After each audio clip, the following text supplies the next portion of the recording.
All right. Okay. This is it, ladies and gentlemen. We got some feedback. Let's turn this down here.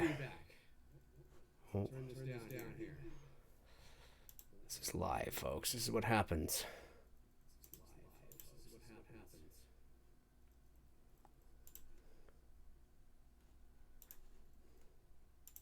There we go. That should take care of it. Okay. No, it didn't take care of it. What's going on here? Do you guys hear the echo? Yeah, echo. That's very strange.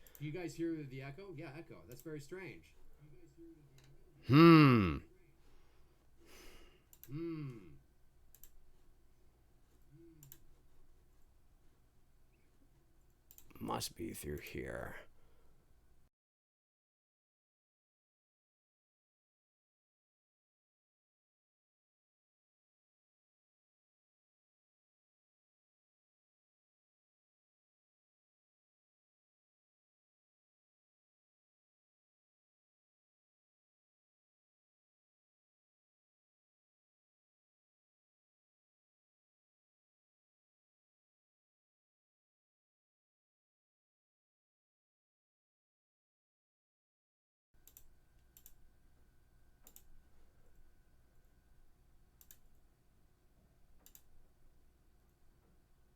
Okay.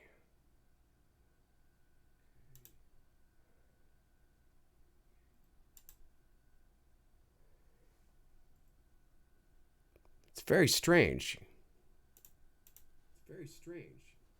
Why I'm getting this feedback. Okay. All right. Is everything... Wait, can you hear me now?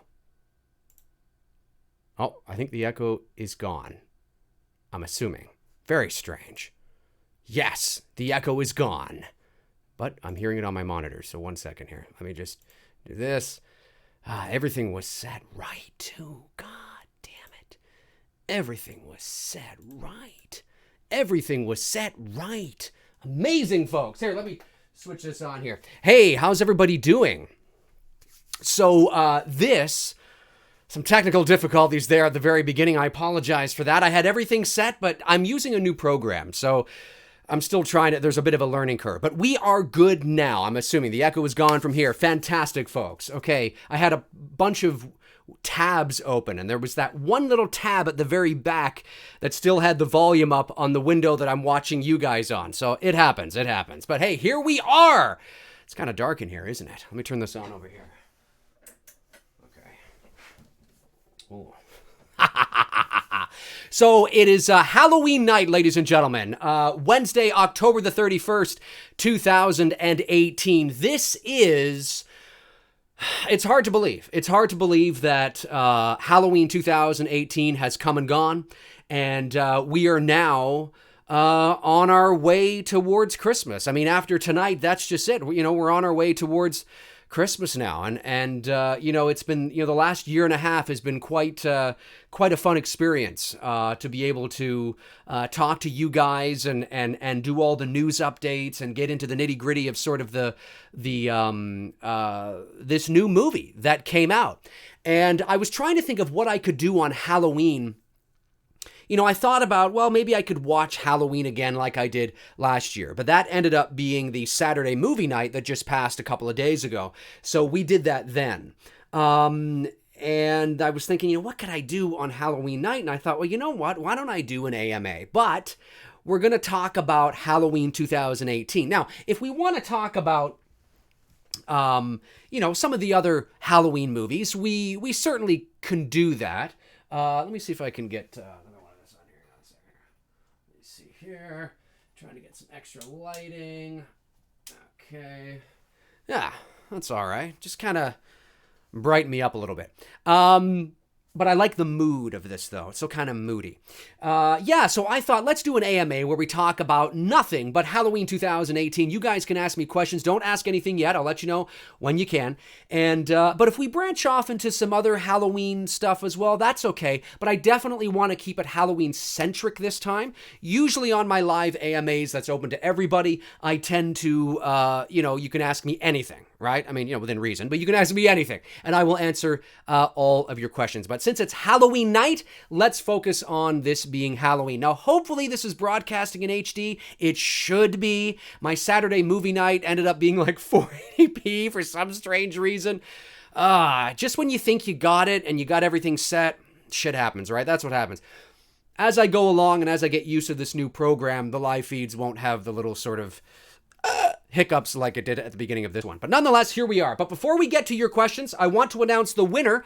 On my Patreon, I posted today the Conjuring on Blu-ray. And I said, like this post, and your name will be thrown in for a chance to win The Conjuring on Blu-ray. Now, a lot of us probably have it, but hey, why not, right? A second copy is kind of cool, and it's got sort of this little Halloween-y web kind of thing. It's just a sheet that's in there, but I think it's kind of cool.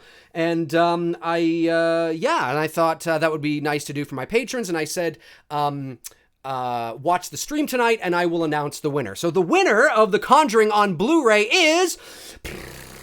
And it was random, by the way, complete random.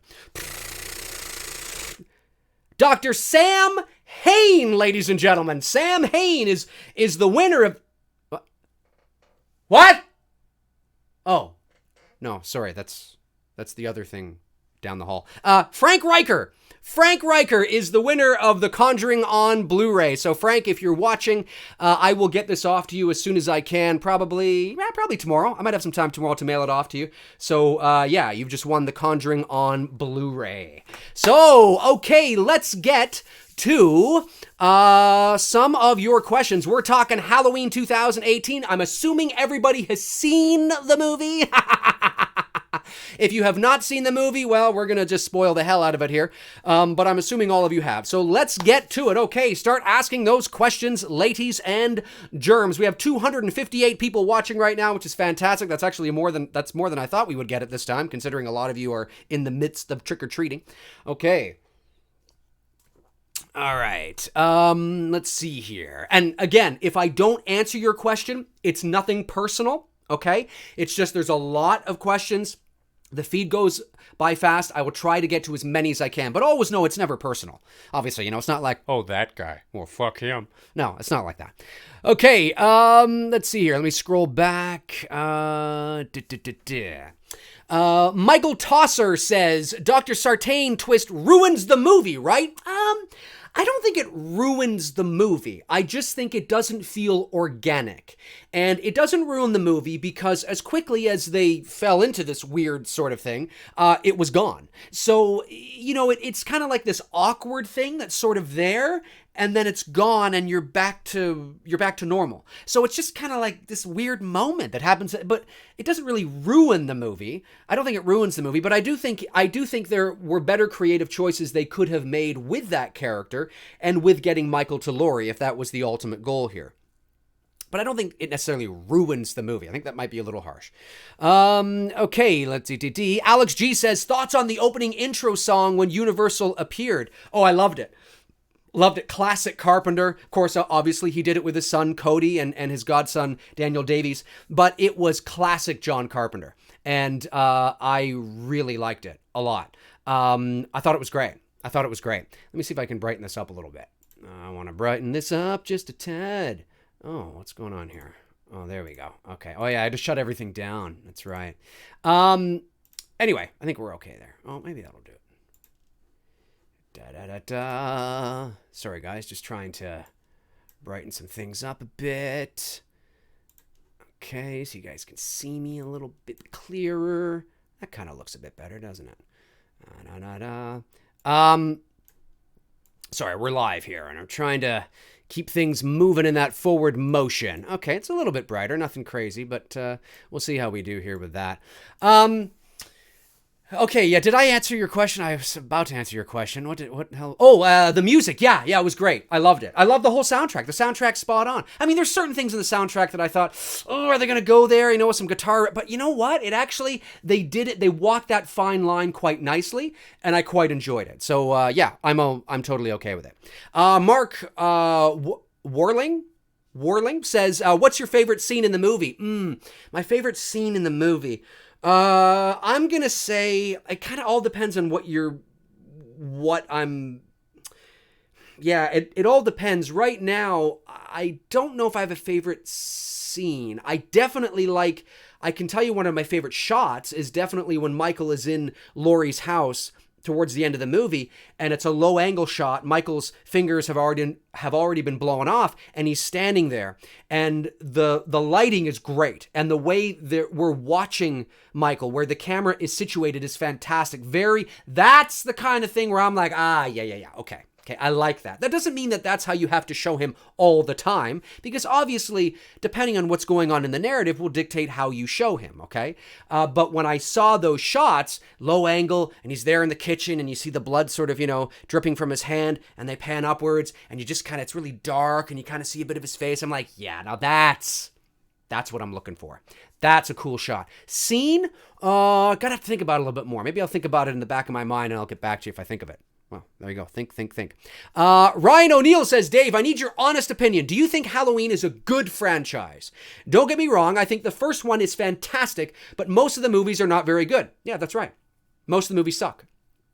No, it's not a good franchise. It's a popular franchise that has made boatloads of money because of the antagonist being quite popular. And there are a lot of people in this world that don't really care whether the movies are good or not. They hope the movies are good, but they just want to see their favorite villain on screen. And that's okay. There's nothing wrong with that in and of itself, but that doesn't necessarily mean that the quality of the movie is going to be good, right? Nor does box office receipts. Box office receipts can mean a movie is good, but they're not mutually exclusive to each other. Just because a movie makes a lot of money doesn't mean it's a good movie. It just means a lot of people went to see it.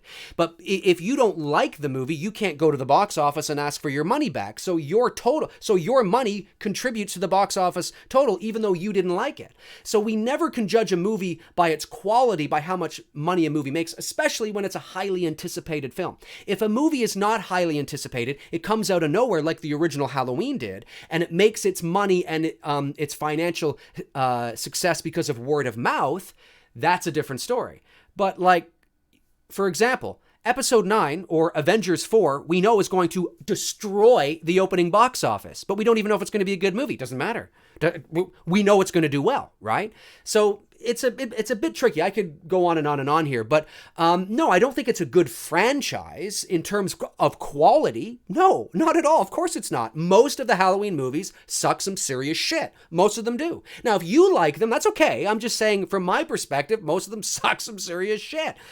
They do. So as a whole, it's not a great franchise, but it certainly is extremly popular. Yeah, for sure. And I love Michael Myers. It doesn't take away from the fact that I love him. Okay, Ty Sean Anderson says, "What's up, Dave, my dude? What's up, buddy?"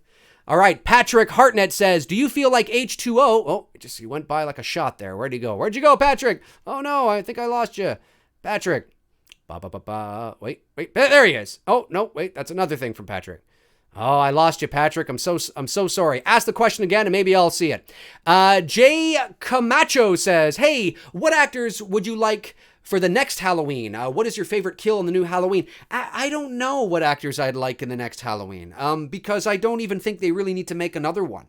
And that's not the purist in me talking. That's looking at this movie objectively, and I go, okay, all right, it sort of ended. Like, for me, the ending was very symbolic. Showing the knife in Allison's hand, that's very symbolic, right? And for me, I interpret that as, it's the passing down of strength. Allison now has this strength. She's just been through this horrific event. Okay, imagine going through something like that.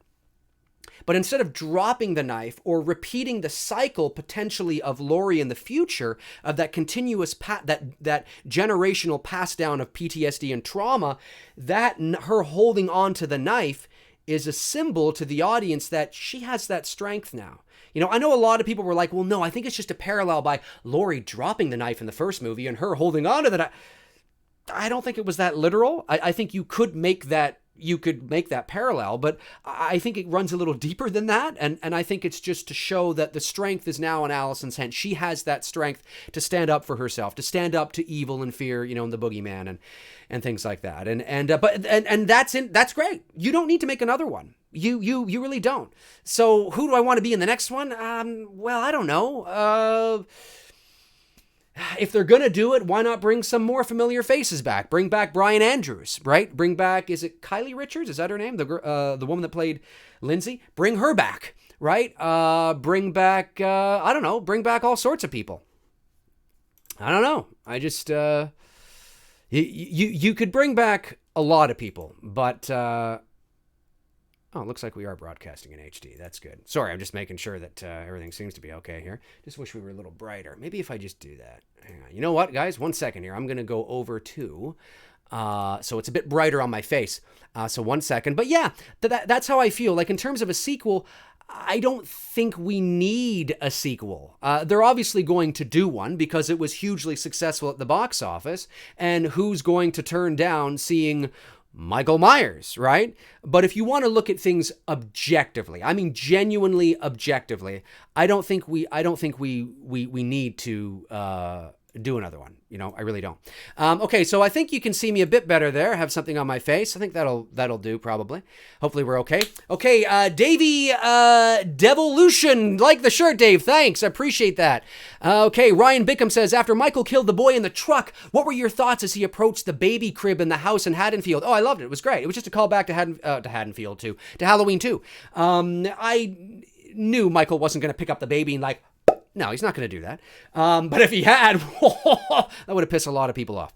But that being said, correct me if I'm wrong. I want to know if you guys noticed this. How many people we got watching right now? 297. That's awesome. Happy Halloween, everybody. Did you guys notice that that scene with Michael as he's walking into the room where the baby is, did you notice that the sound effects, I mean, I read that Jamie Lee Curtis was one of the sound effects of the baby, like the, that kind of thing. I read that she did that because she can do it really well.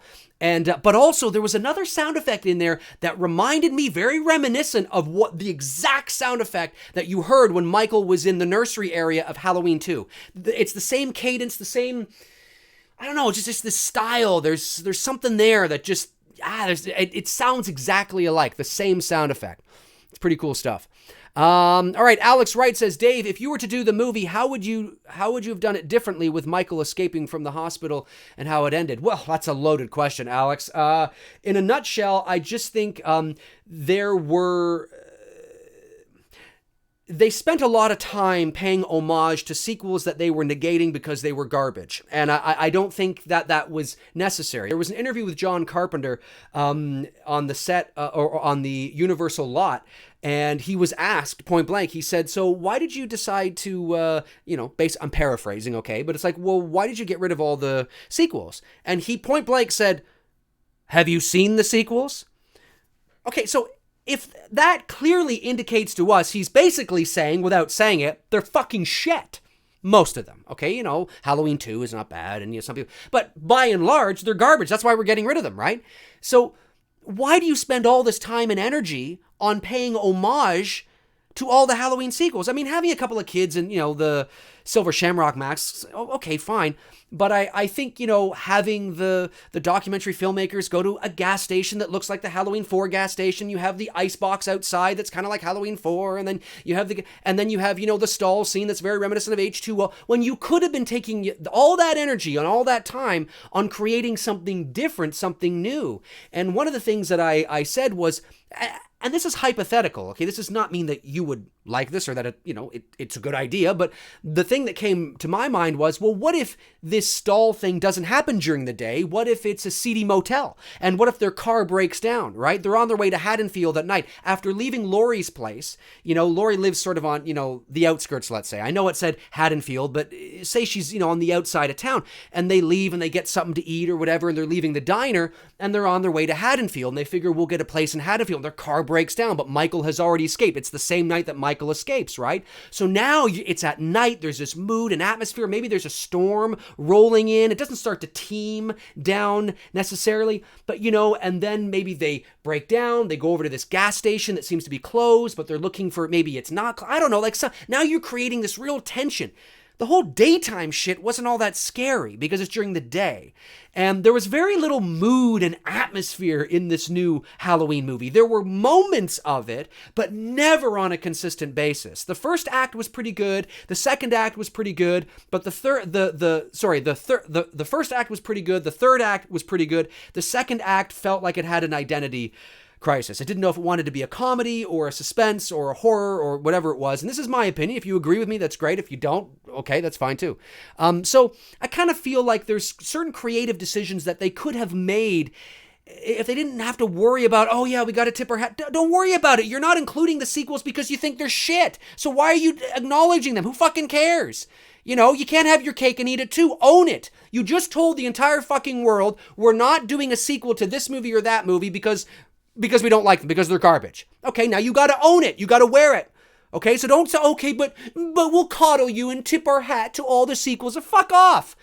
Just concentrate on, it's a sequel to the original, and concentrate on that, because then you can focus, on creating, some original sort of stuff and not tipping your hat to all sorts of shit. Anyway, that's how I feel about it, that there's certain things they could have implemented, and more mood, more that setting up those shots, those establishing those establishing shots of Haddonfield and the fall and the pumpkins, and there wasn't really a lot of that. It moved at quite a clip. So I never really felt emotionally attached to the movie. But that's me. Okay. All right, scrolling back here. Okay, Rick Baker. Hey, Dave. Watch your conversation with Tony Michael. Oh, great. Wonderful discussion. Question: how rewatchable is Halloween 2018 for you, since so much of the movie is a series of callbacks? I think it's rewatchable, for sure. The real question will be is, how do I feel emotionally a year from now? Do I really feel the story is still Halloween 1 and 2, 1981? Or do I find myself, after watching the first one, I feel like I really want to watch 2018? I kind of have to judge it then. Like, how do I feel about it? Like, what's the rewatchability going to be like?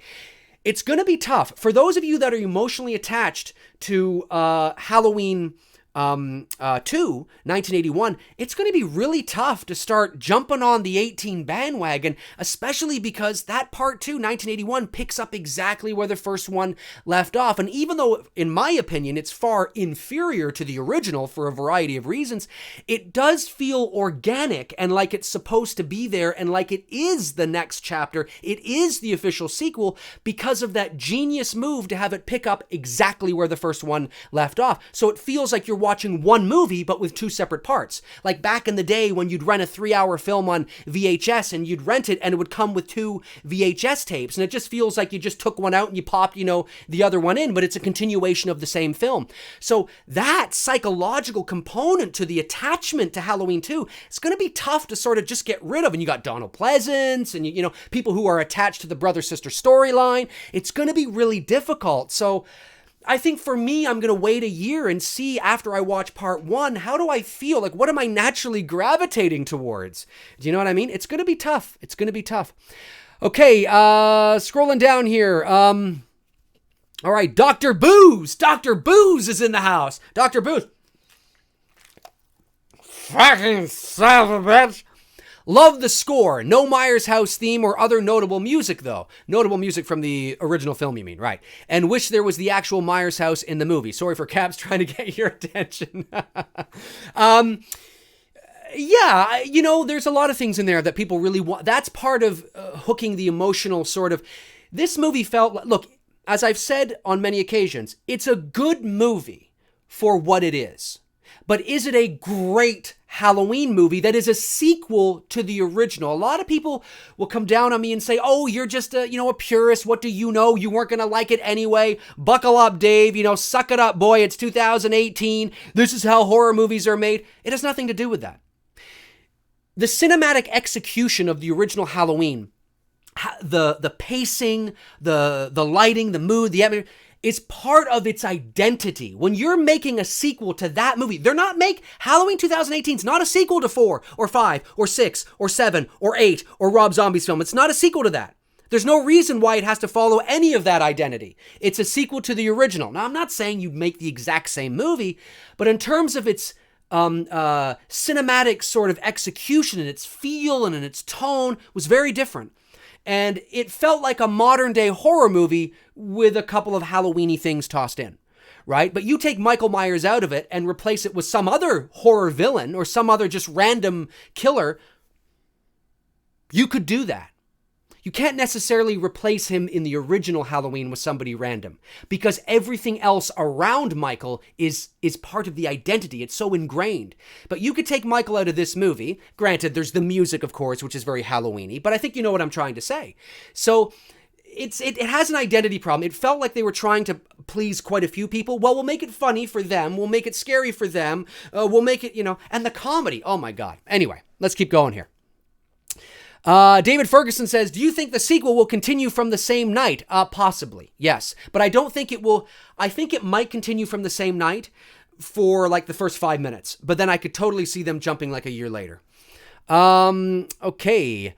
Justin Hill says, hey Dave, do you think Halloween 2018 being released on Michael Myers' birthday, October 19th, was an Easter egg? Only true fans like us would know that, my guy.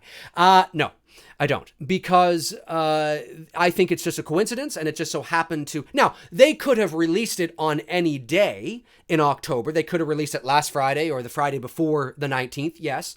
But I don't think it was a conscious choice in the marketing to say, hey, let's release it on the 19th because it's Michael Myers' birthday, because the 19th could very well have been a Sunday, right, or a Tuesday. But it just so happened that in 2018, cool, it happened to be a Friday. So if that was a conscious choice, it was just luck, right? I don't think anywhere, okay, well, now we got to release the movie. No. That's not how they release films, all right? There's very strategic marketing and planning on when and how they release movies in accordance to what else is being released, in accordance to budget and marketing and strategies. And it's a whole other business. Once the movie is done and ready to go for, distribution, it's a whole other thing.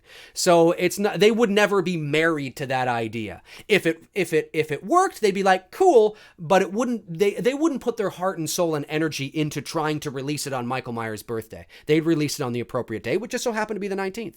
Okay, Cinemagic says, hey Dave, happy Halloween from Norway. Just saw Halloween 2018 at the theater for the second time. I really like the movie. It's not perfect, but it's a good Halloween movie. Well, I'm glad you really enjoyed it. That's great. Steve McCoy says, this movie didn't build the sustained tension and atmosphere, bottom line. No, you're right. It didn't. For me, there wasn't that. Yeah, it was just sort of like it's a good movie, and there's moments of suspense. Like one of my favorite moments of suspense is actually the bus crash. I thought that was very well done. But there wasn't this overall blanket of an ominous impending doom. There was in the beginning. I remember when I first watched the movie at TIFF at the world premiere, because I saw it back in September. I remember thinking I'm liking this build-up.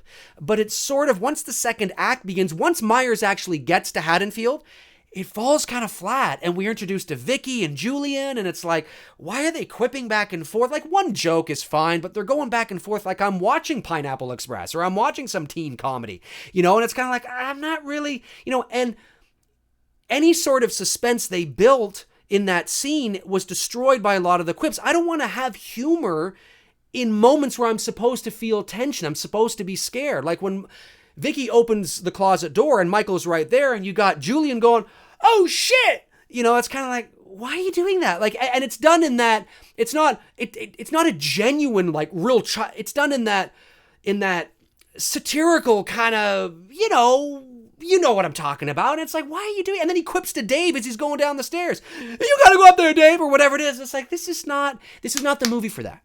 I want to be genuinely frightened. I want them to play it like Shakespeare. Dead serious. This is fucking actually happening. I want to be scared out of my mind. You know what I mean, right? I don't want quips to break in. You don't need them.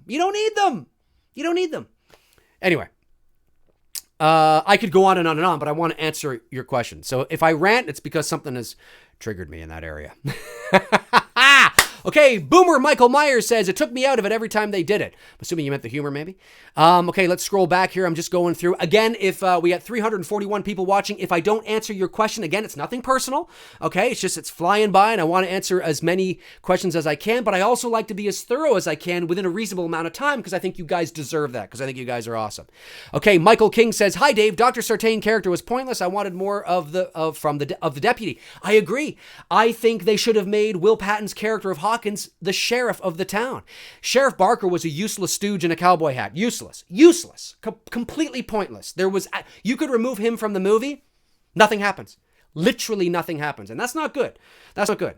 Okay, I mean, if you remove extras from films, that's fine. But if you remove a character that has dialogue on a number of occasions away from a film, and it doesn't change anything in the movie, that's not necessarily a good thing.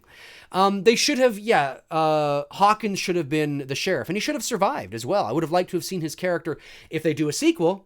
I actually, that's a character that I can become emotionally attached to, because he's a great character actor. They killed him. I couldn't believe it. Okay, Lenny Arorev? Probably butchering it. Hey, Dave. Was that a model of the Myers house in Karen's room, and what was the significance of it being shown during the close-up shot? Yeah, I know it wasn't. It looked like the Myers house, but it had an extra window at the top. So I don't know if that was supposed to be the Myers house, but they did not have the rights to use its likeness, because obviously it's owned by somebody else now. The actual house, I mean, it's an insurance business. I don't know, or if it was just supposed to be a dollhouse, because I think it was the house that Karen's character was building as a kid or something, right? Or playing with as a kid or something. It definitely looked similar to the Myers house, but if you look at it, it has, like the Myers house has 2 windows at the top, and this one I believe had 3. So, but the bottom part looked very similar, like had a porch and everything, and yeah, it's kind of weird. And then of course they show it burning, so it's kind of like, well, it does. Is that supposed to be the Myers house? Anyway. Okay, scrolling down here, Sarah Smith says, what were your thoughts on the podcasters? I actually didn't mind the podcasters. I didn't. I mean, at the end of the day, you can remove them and replace them and, make things a bit tighter, and you probably wouldn't lose anything. But I didn't mind them. I actually would have liked to have seen their characters maybe extend into the evening. Maybe they do make it to Haddonfield and they're killed somewhere else or something. Like, how cool would it have been? Going back to what I said about coming up with your own stuff and not focusing so much on tipping your hat to the sequels that came before. The scene with Rhian Reese's character, Dana, in the bathroom was great. In and of itself, when you look at it objectively, it's great. It's tense. She was great. James Jude Courtney was great. The teeth thing was cool. It was fine. But it's during the day. We see Michael putting on the mask for the first time during the day. Okay, we see him. It's great. It's a great shot. Like, everything looks good, but could it have been better? Imagine if this was at night and they pulled over because they were having some car trouble or something, I don't know. Or maybe it just happens to be at night, and now you're utilizing the atmosphere of it being at night, and she's killed in that stall at night. So now any light that's coming through that bathroom is actually now, it's really dimmed, right? And it's got kind of a grungy sort of, moody, kind of scary look. And maybe there's a light in the corner that's kind of on, but it's kind of moody. And this guy and it's the same thing, but this guy you just change it from day to night, and instantly the atmosphere goes up by 10%. You know what I'm saying? Or even like, not 10%, I meant tenfold, by like 50% at least. And imagine he does all the same kind of shit. He goes out to the car, but the car is parked by like this lamppost maybe, or something, this dim kind of lamppost or something, or maybe there's a bit of moonlight or something. And he goes to the same thing. He puts on the mask. The shot is through the car, but it's at night. And we see him put on the mask, and now we see like this light sort of shining on one side of his face, and we get like that, what we expect, like, oh my God, there he is. You know what I'm saying? And it keeps within character continuity of the Myers that we know and love from the original, right? Just little things like, doesn't mean it would work, doesn't mean you would like it, but little things like that I would play around with, because I wouldn't be married to so many ideas of the past. I'd be like, no, let's have this fucking take place at night, because then why not, right? Just little things like that. But anyway, okay, scrolling down here. Let me see here. I want to make sure I think that's the problem. I'm not... want to do that. Sorry, guys. Hang on. Uh-huh. Okay. Okay, so yes, again, if I don't answer your questions, nothing personal. Okay, Secular Unity says, do you prefer the sibling narrative of the kill or the kill at random narrative? Which one do you think is scarier? Which one should have been the true story? Well, okay, I don't want to get into it too deep here because I've said this on my channel. The original intent of the Michael Myers character is what he was in Halloween 1. So there's no brother-sister arc, and that was the original intent of the character. It's completely at random. I like that much better because I think it's far scarier. But that original intent has a shelf life. You can only push that forward so many sequels before things become monotonous, mundane, boring, and you have to introduce the sensational and introduce motive to justify things going on, or you're just making the same movie over and over again. So you have to keep in mind that as much as I love that Michael Myers from the original, he has a shelf life.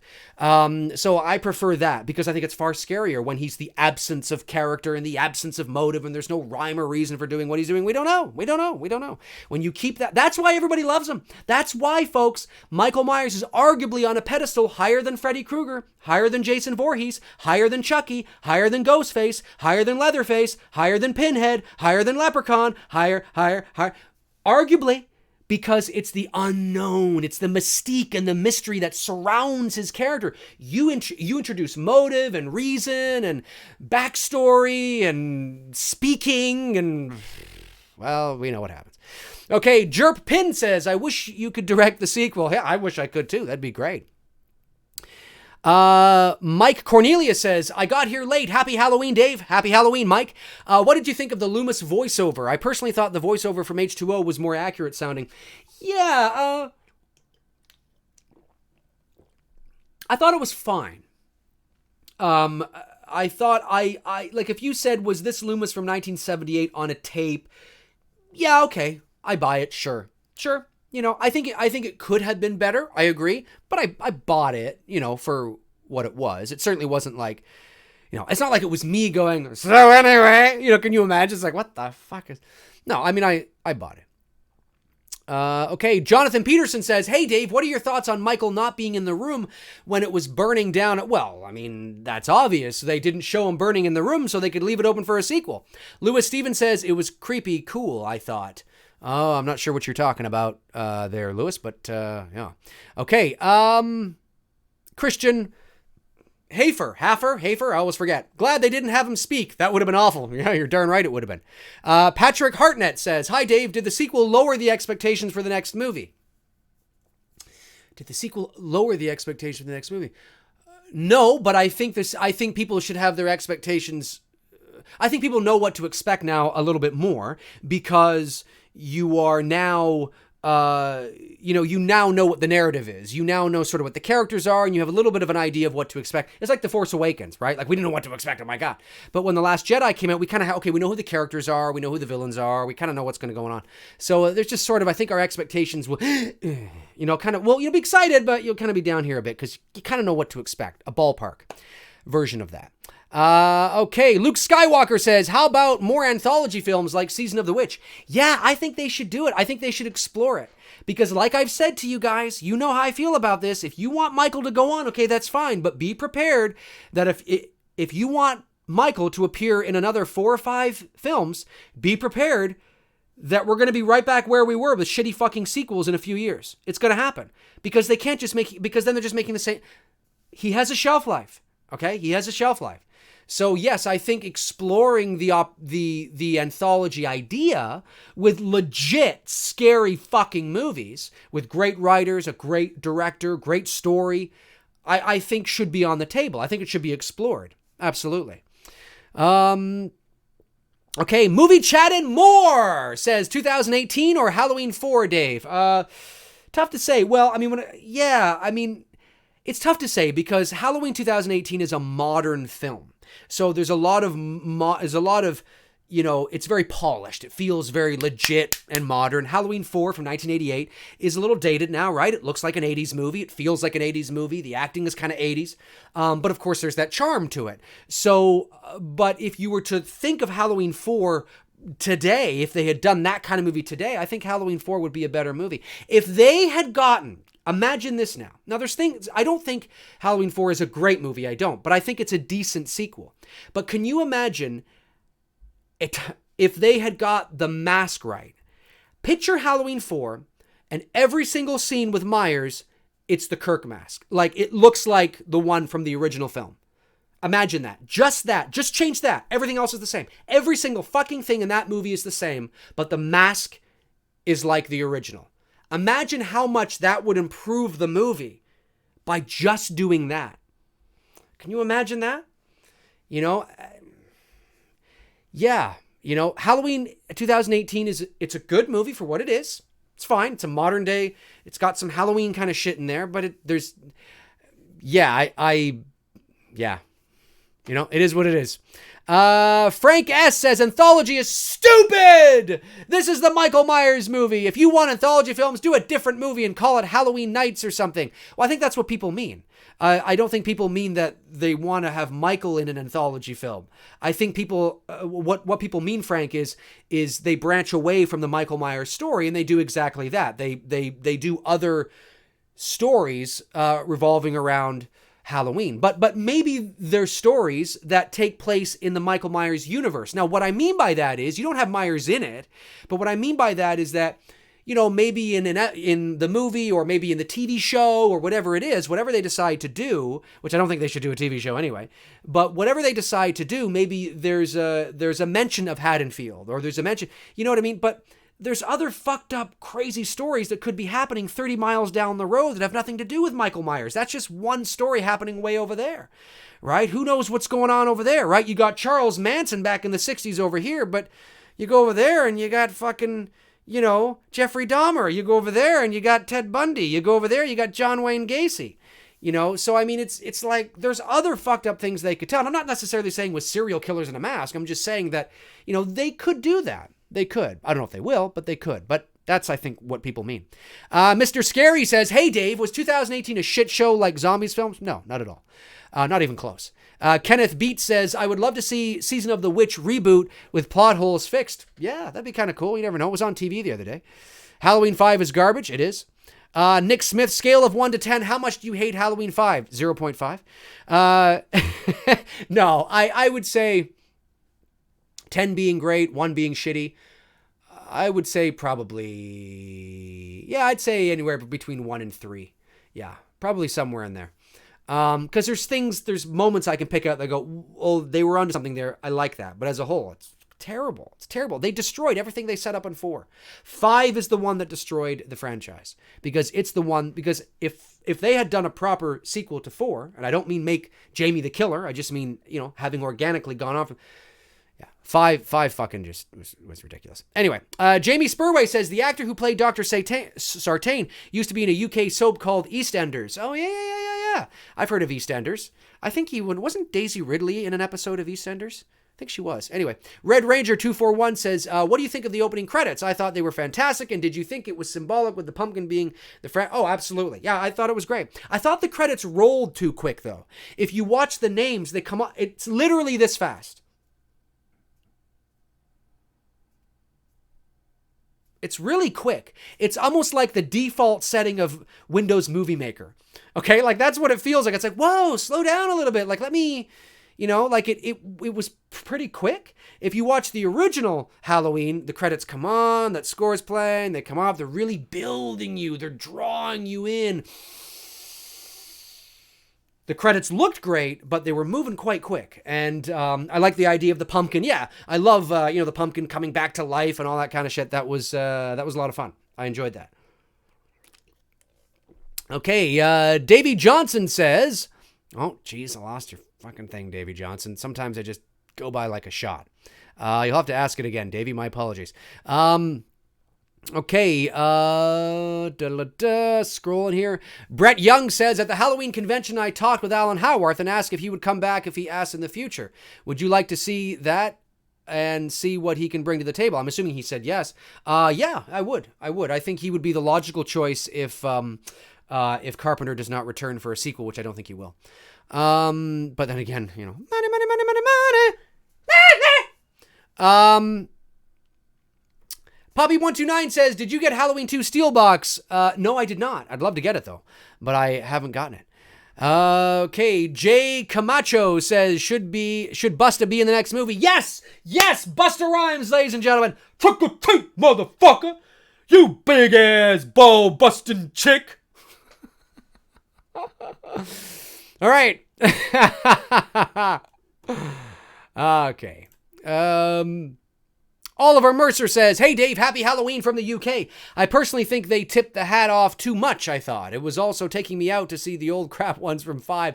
It pissed me off. Yeah, it didn't piss me off. I just thought that, why are you tipping your hat to anything? Like, it just felt like we're not going to do a sequel to any of those movies because they're shit. But we'll tip our hats to them. Guys, you can't have your cake. If anybody from the... Look, I get why you did it. Like, I understand at a base level why you did it. But you can't have your cake and eat it too. And at the end of the day, I got to be honest with you. I don't know what people are talking. There's so many callbacks to so many movies. No, there isn't. I mean, there's some callbacks, sure. And there's so many callbacks to the original. No, there isn't. There's a few things. Yeah. No, there isn't. And it's good that there isn't because you want to make it your own movie. And I see people, oh, it's the best since the original. Oh my God, it's the best since the original. That's not a high bar to pass, folks. The vast majority of the Halloween sequels are garbage. It's not like you're saying, it's not like people are like it was a difficult thing to do.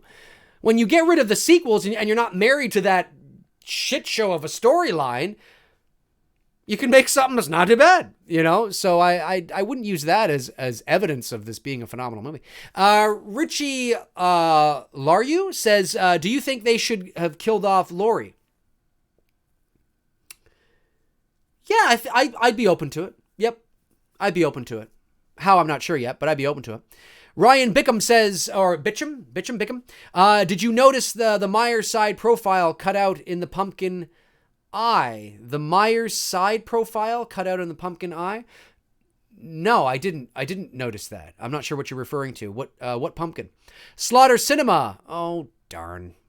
I don't know why it shouldn't be moving away from me. That's so weird. Okay, let's scroll here. I was about to answer your question, Slaughter. Sorry about that. Let me scroll down. You might be down here. Have to ask it again, Slaughter. John Doe says, John Doe's here. Wow. It was highly rated due to me. It was highly rated due to Me Too movement theme. All right, John. Kenneth Beat says, best kill in 2018. Best kill? Well, most of the kills were off screen. I really enjoyed Oscar's kill, though, because I enjoyed everything that surrounded that scene. Okay. 00 Spooking. Spoking? Spooking has 2 O's, I think, doesn't it? First act had too much light, showing his face too much. Yeah, there's things I would have done differently, for sure. Demaro Naylor says, hey Dave, I love the tension between Michael and Laurie.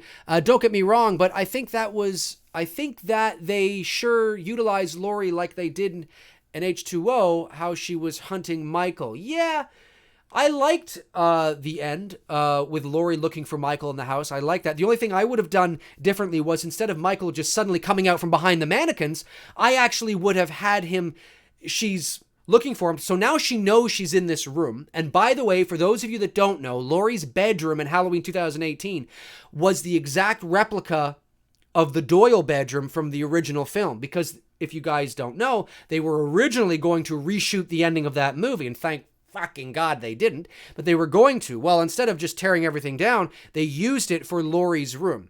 Laurie's bedroom. And they justified it as, well, she's so obsessed with what happened that night, her room looked that way. And it's like, no, that's not what you wrote. That's not what you wrote. Don't fucking try to make it seem like that was a G. No, it just so happened that you're justifying it that way, but it's not like you wrote it that way. But anyway, that being said, that's why the closet is over here and the balcony is over there. If you watch that scene again, it looks like the interior of the Doyle house, and interior of that bedroom of the Doyle house in terms of where the closet and the balcony are situated.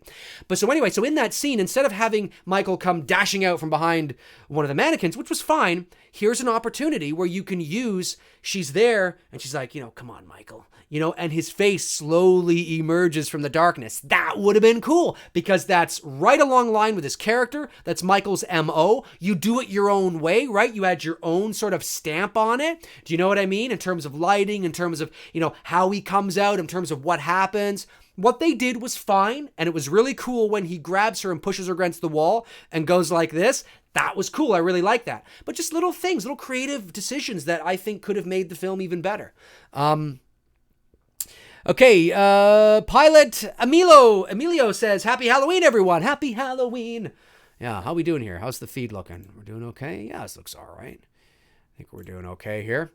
Ba-ba-ba-ba. Okay, let's scroll up there. Yeah, we're all right. Okay, all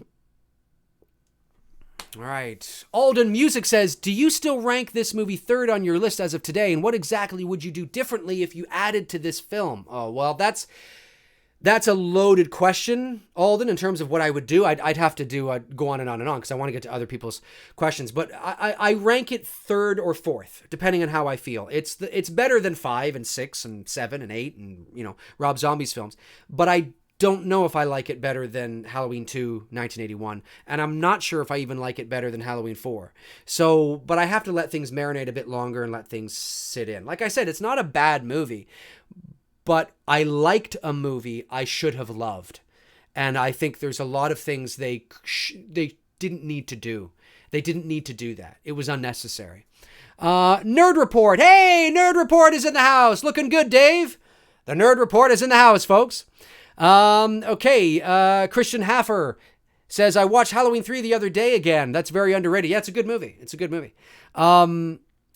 Anthony Bazzuto says...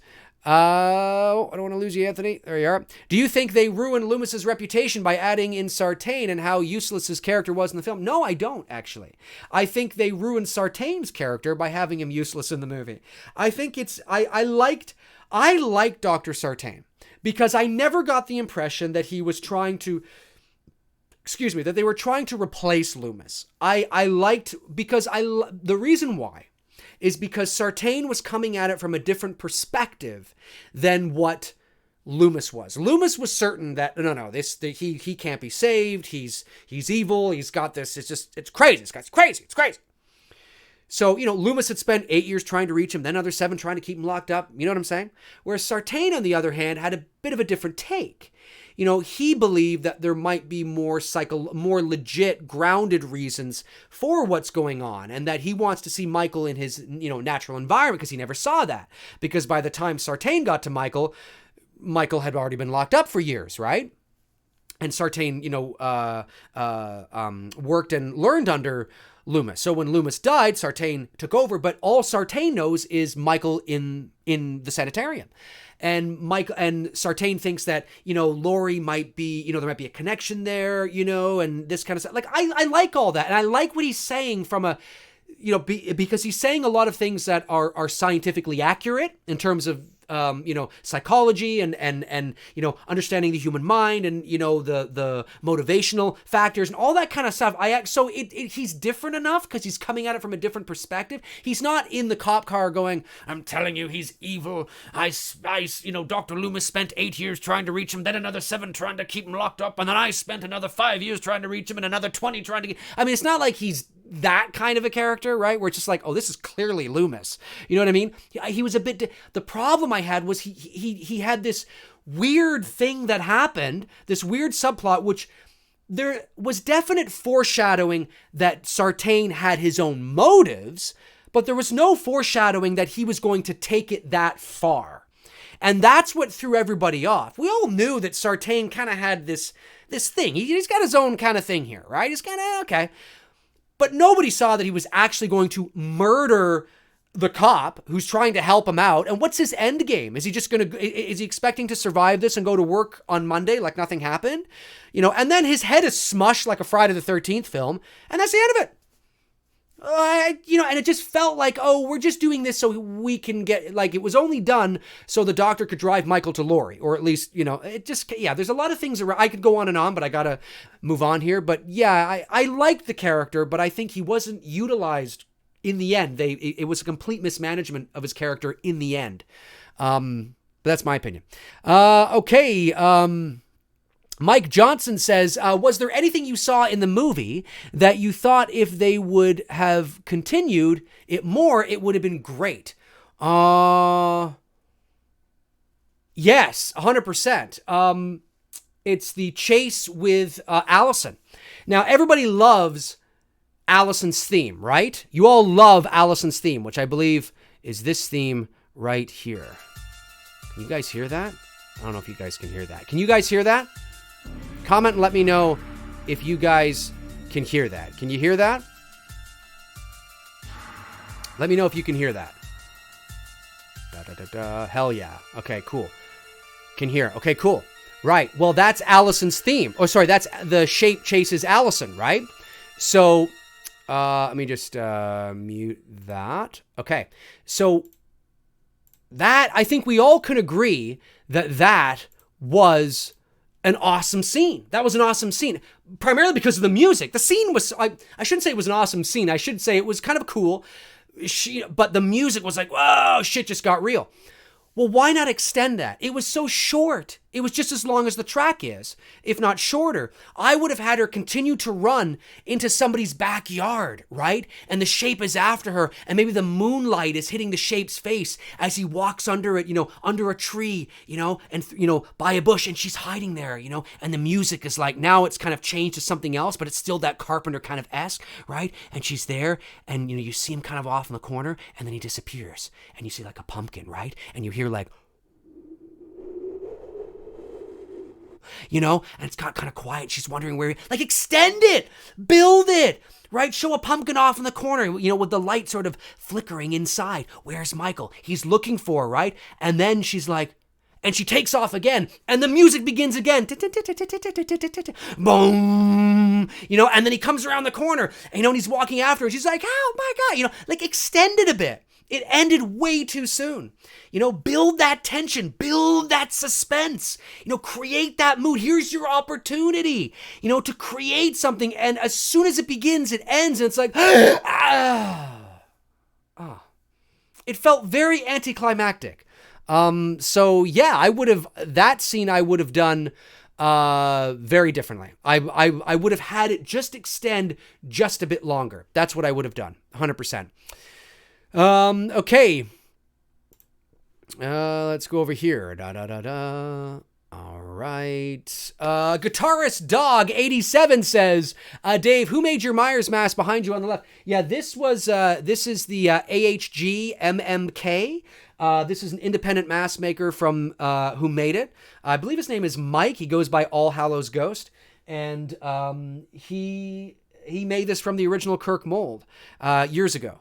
So it's not something you can get in stores, unfortunately. But if you join like the Facebook page, michaelmyers.net, or the website, michaelmyers.net, a lot of these kinds of masks go up and up for sale from time to time. So yeah. Roscoe Keller says, how did you feel about the scene post-bathrooms? The scene post-bathrooms. Michael opening the trunk to don the Myers mask looked cheesy to me. I preferred the Aaron to still having his bag to being donned after killing. I think I know what you're trying to say. I just think it was fine, but I think had the scene taken place at night, they could have utilized a lot more atmosphere. And I think what was really cool could have been fucking stunning. Slaughter Cinema. Okay, there you are. Dave, can you touch more on Blumhouse's wanting to monopolize the horror genre? Oh, well, I never said that Blumhouse wants to monopolize the horror genre. That's not what I said. What I said was that I don't want Blumhouse to monopolize the horror genre.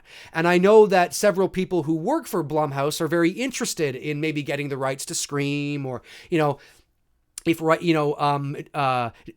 Jason Blum has been asked, would you be interested in doing a Friday the 13th? He's like, yeah, I'd be interested, and I don't necessarily believe that it's a good idea that one production company, one studio helms all these classic characters, because even though you will get different writers, and even though you do get different directors, and the people who, people have to understand that the studios, whether it's Blumhouse in conjunction with Universal, which is sort of their partnership right now, you run the risk of having, look, the director doesn't get the last say. Okay. The director calls the shots on set, and he's in charge on set, and he's, but there's producers there as well. There's writers there as well. It's a collaborative effort, but that's why you will see a lot of, director's cuts, because it's kind of like, well, this was the director's vision, but the studio can say, yeah, we don't want that. And David Gordon Green can be like, oh no, but I really want this. Like, it's an awesome shot, and I think we should have it in here. And they can be like, no. And you know what? The studio wins. Why? Because they are funding the project. They're in charge because it's their money that's producing the movie. And the people who have the money call the shots at the end of the day. Okay, that doesn't mean that they don't, that's not a collaborative effort. But I'm just saying that if Blumhouse was to, in theory, monopolize all of these classic characters, so they get Freddy, they get Jason, they get Michael, they get Chucky, whatever it is, I'm worried that a lot of the movies are going to start to feel similar in terms of their execution, maybe their pacing, maybe their style, because Blumhouse and Universal seem to think that this is how we need to do this. This is what works. Look what worked for Halloween. So the pacing for Friday should be the same. We should do the same kind of marketing campaign because look what I'm not saying that's what they're saying. I'm just saying that I feel that if you give it to somebody else, competition is good. You give it to another studio like A24 or somebody else, then you have stylistically a bit of a different take on it, or a bit of a different movie. So, competition is good. Keeps you on your toes, right? You don't want one person to be in charge of everything, because then things are going to look the same. They're going to feel the same, in my opinion. So that's what I meant by that. It's not that I don't love Blumhouse. They do fucking amazing work. But I don't know if, I think they should get Friday. I think they should get Freddy. I think they should get Scream. I think it's like, hang on. Let's, not put all our eggs into one basket here, right? That's my opinion. Okay, Eddie Delagala says, hey, Dave, are you surprised with the financial success of H-18? It's clearly blown the other sequels out of the water. Nope, it was going to blow all the other sequels out of the water anyway. I predicted that it was going to open between $45 and $50 million. My high end, my low end was 35. Obviously, I was way off. It opened at 77 million. But even still, had it opened at 45 million, that would have blown out, all of the others out of the water. I'm not, because this is highly anticipated. But box office numbers does not mean quality. Now, that doesn't mean that good movies don't make a lot of money, like I said at the beginning of the broadcast here, but it doesn't mean that it's a shoo-in, right? Never judge a movie by its box. This movie was going to make a lot of money anyway. It's going to make a lot of money anyway. Listen, I thought the movie was about a C+. I can't get my money back. There are a lot of people. Can you get your money back from watching The Last Jedi? Nope. Did you like it? Probably not. Well, all that money you spent on it, all that money, maybe once, still goes to the total of the box office, right? So you can't judge quality that way. Okay. Now, at the end of the day, it's very subjective in terms of what we like in terms of art, but I'm not surprised that it did well. No, of course not. It's a different era we're in now. There hasn't been a Halloween movie in a long time. We're in that nostalgic sort of, reminiscing kind of train that we're on now. So no, I'm not surprised it did well at all. No. But it doesn't mean it's a good movie. It can, but it doesn't mean that automatically. Many Pro says, do you think that A24 could make a better Halloween film, Dave? Maybe. I don't know. Charles Bronson, my God, he's in the chat room. Charles Bronson. The bus crash scene was filmed perfectly, very eerie and full of tension as the mental health patients were roaming around. Myers' first kill was great. Yeah, I agree. Yeah, I like that he killed the kid. I liked it because it was classy, right? It's not like he was like, blood spurting everywhere. It was classy. That's one thing I really liked, actually, in this movie. Now, you guys know me. I'm a huge proponent of the theater of the mind, okay? What you think you see, what you think you hear, that's far scarier to me than anything you could ever show. But I really liked the way they went about this in this movie. It was gory, but the vast majority of the kills were off screen. So you only saw the end result of those kills, right? You only saw the end result of those kills. So it was like a car accident where you're driving by and you're seeing what's left of a car and you're like, that's a car? How bad was that fucking accident that is all that's left? It's like when you see a car attached to the telephone pole and you're like, how fast? Like, I would have loved to have seen that transpire. Like, how the hell did you get, you know what I'm saying? It's eerie and it's eerie, right? Well, I love the way that they utilize the kills in this movie where you walk in and you see the end result and you're like, whoa. Yes, it's gory and yes, it's out there, but it's done in a classy way, if I could say that, where you walk in and I can only imagine if I was a police officer walking in on that, I would be thinking, holy shit, what the fuck are we dealing with here? That did that. Like, it's not just a dead body on the ground. No. It's not just a dead body with its, throat slit. No, it's a dead body that, like that. Like what we saw, like jaw over here. Like, what kind of power are we dealing with here? Like, what are we dealing with here? It's eerie and creepy. So I actually really liked the utilization of showing the gore because it was classier than actually showing like and blood, all over the place like they would in a Friday the 13th film. You're just seeing the end result. It's like a display. It's like going into your local costume shop at Halloween time, a big store, and seeing like a display or walking, the streets at Halloween time, like tonight, and seeing like a display and you're like, whoa, wow. You know what I mean? That's what it was kind of like, but it was utilized in the movie. So it was like, whoa, this is actually happening in real. That's kind of how I see it. So I actually like that kind of thing. Okay. D. Western Kratom says, why didn't Michael kill the baby? He didn't need to. He's got a heart. I don't know. No, he probably saw no reason to because there's no reason for it. I just think he just, I think he's aware enough to know that I'm not going to do that. There's no point in doing that. Okay, scrolling down here where we are, 808. Hey, we're 808. We're 808. It's about time I say, where is everybody from? Comment below and let me know where everybody is watching me from tonight. We have 324 people in the chat room. Tell me where everybody is watching. I like to do this at about the hour mark, the halfway mark of the live broadcast. So tell me where everybody is from. That's what I would like to see here. There might be a bit of a delay. Here we go. Louisiana, UK, Illinois, London, England, Florida, Los Angeles, England. Yes. Tennessee, Maine, New York City, Wisconsin, Sweden, Utah, Switzerland, Dallas, Florida, look at all this, Alabama, Bristol, Ireland, Europe, Massachusetts, Missouri, New York, Mississippi, oh baby, yeah, woo, Scotland, Haddonfield, there it is, Chicago, Arizona, Kentucky, Norway, Philadelphia, New Jersey, yes, Mississauga, that's around the corner for me, Los Angeles, Las Vegas, Austria, yes, Belfast, California, Alaska, Norway, Florida, Scotland, Georgia, Ohio, Rhode Island, Croatia, Chicago, Kentucky, Liverpool, Denmark, woo, St. Louis, it's awesome, Raleigh, North Carolina, I'm assuming, Toledo, hell, cool stuff, guys. All right, back to our program. Start asking questions. All right. Unbelievable. It's great. Everybody from around the world, ladies and gentlemen. Everybody's still going here. Okay. Neil Tambo says, where can they go with a sequel? Yeah, it's tough, Where can they go with a sequel?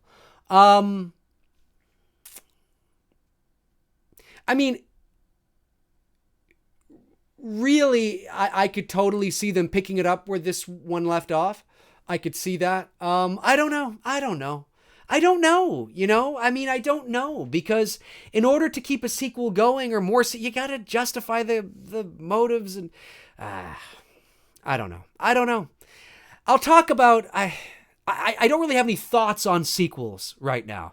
It's kind of hard to judge sort of how I feel about it, Ask me again in a couple of months when they probably announce that they're going to do one, maybe even sooner. Then we'll start talking about that. But I don't know. I don't know. Who the fuck knows? Okay. Mark Warling says, do you think Donald Pleasance would have liked the film? I don't know. Good question. He might have liked it more than the ones he was in. I mean, let's not forget, he thought Halloween 5 and 6 were rubbish. That's the word he used, folks.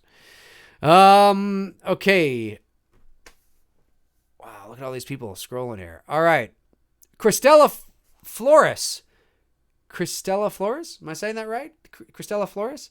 Sorry if I butchered them. I like how the ending is open-ended. It's open-ended. It is open-ended, but they could totally just end it. Because it is complete. You know, in the sense of, oh, that's what that means. You know, the passing of the strength, and that's it. It's over. It's over. It's done. He burned to death. But they didn't show him burning. Yeah, but they don't. I don't think 5 years from now, if they actually decided not to do another film, I don't think 5 years from now or 10 years from now, any one of us would be going, fuck. I wonder what happened. I wonder what happened to Allison. I wonder what happened to Karen. I wonder what happened. God fucking... I don't think we'd be thinking that. We might be thinking, yeah, those of you who really liked the movie might be thinking, it's not too bad they didn't do another one. It would have been cool. But I don't think it would have been the same sinking, empty feeling we all had at the end of Halloween 5 for 6 years before they did part 6. It's like, who the fuck was the man in black? What the fuck was going on? What the hell was all this shit? Right? I don't think it'd be the same way. I don't think it would be. Okay. And again, folks, those of you who have just tuned in, if I don't answer your question, it's never personal. Oliver Mercer says, do you think Laurie and Michael should die together maybe in an outright fight perhaps? Yeah, I thought that was going to happen. Yeah, I think they should have. I think they should have died. The Blackest Eye says, Dave, do you think they can fix all the things you mentioned in a sequel? Maybe make Allison's theme more of the main theme and make her... Well, they got to do what they got to do. They have to make it their own. You know, it's just, people have to understand where I'm coming from. It's continuity. It's thematic continuity, character continuity. It's not that you don't make it your own. I'm not looking them to just redo Halloween, but it's just in terms of the pacing and stylistically, there's an identity there. I think we all can agree that the way the movie was shot, the original film, the way that Michael was portrayed, the way they utilized him in low-key lighting, the way that the scenes with the anamorphic aspect ratio and the wide-angle lenses and it's part of the identity of the movie. So much so that it becomes a character almost in and of itself. And I was looking for that. Like, I don't even think we saw a sign in this new movie that said Haddonfield. I mean, like a town sign. And it didn't feel very autumn. They didn't take their time. Like, here's an example. So, remember when the scene cuts from inside Allison's house and we go to the girls walking along the Allison and Vicky and Dave walking along the sidewalk. We just suddenly cut to them walking along the sidewalk.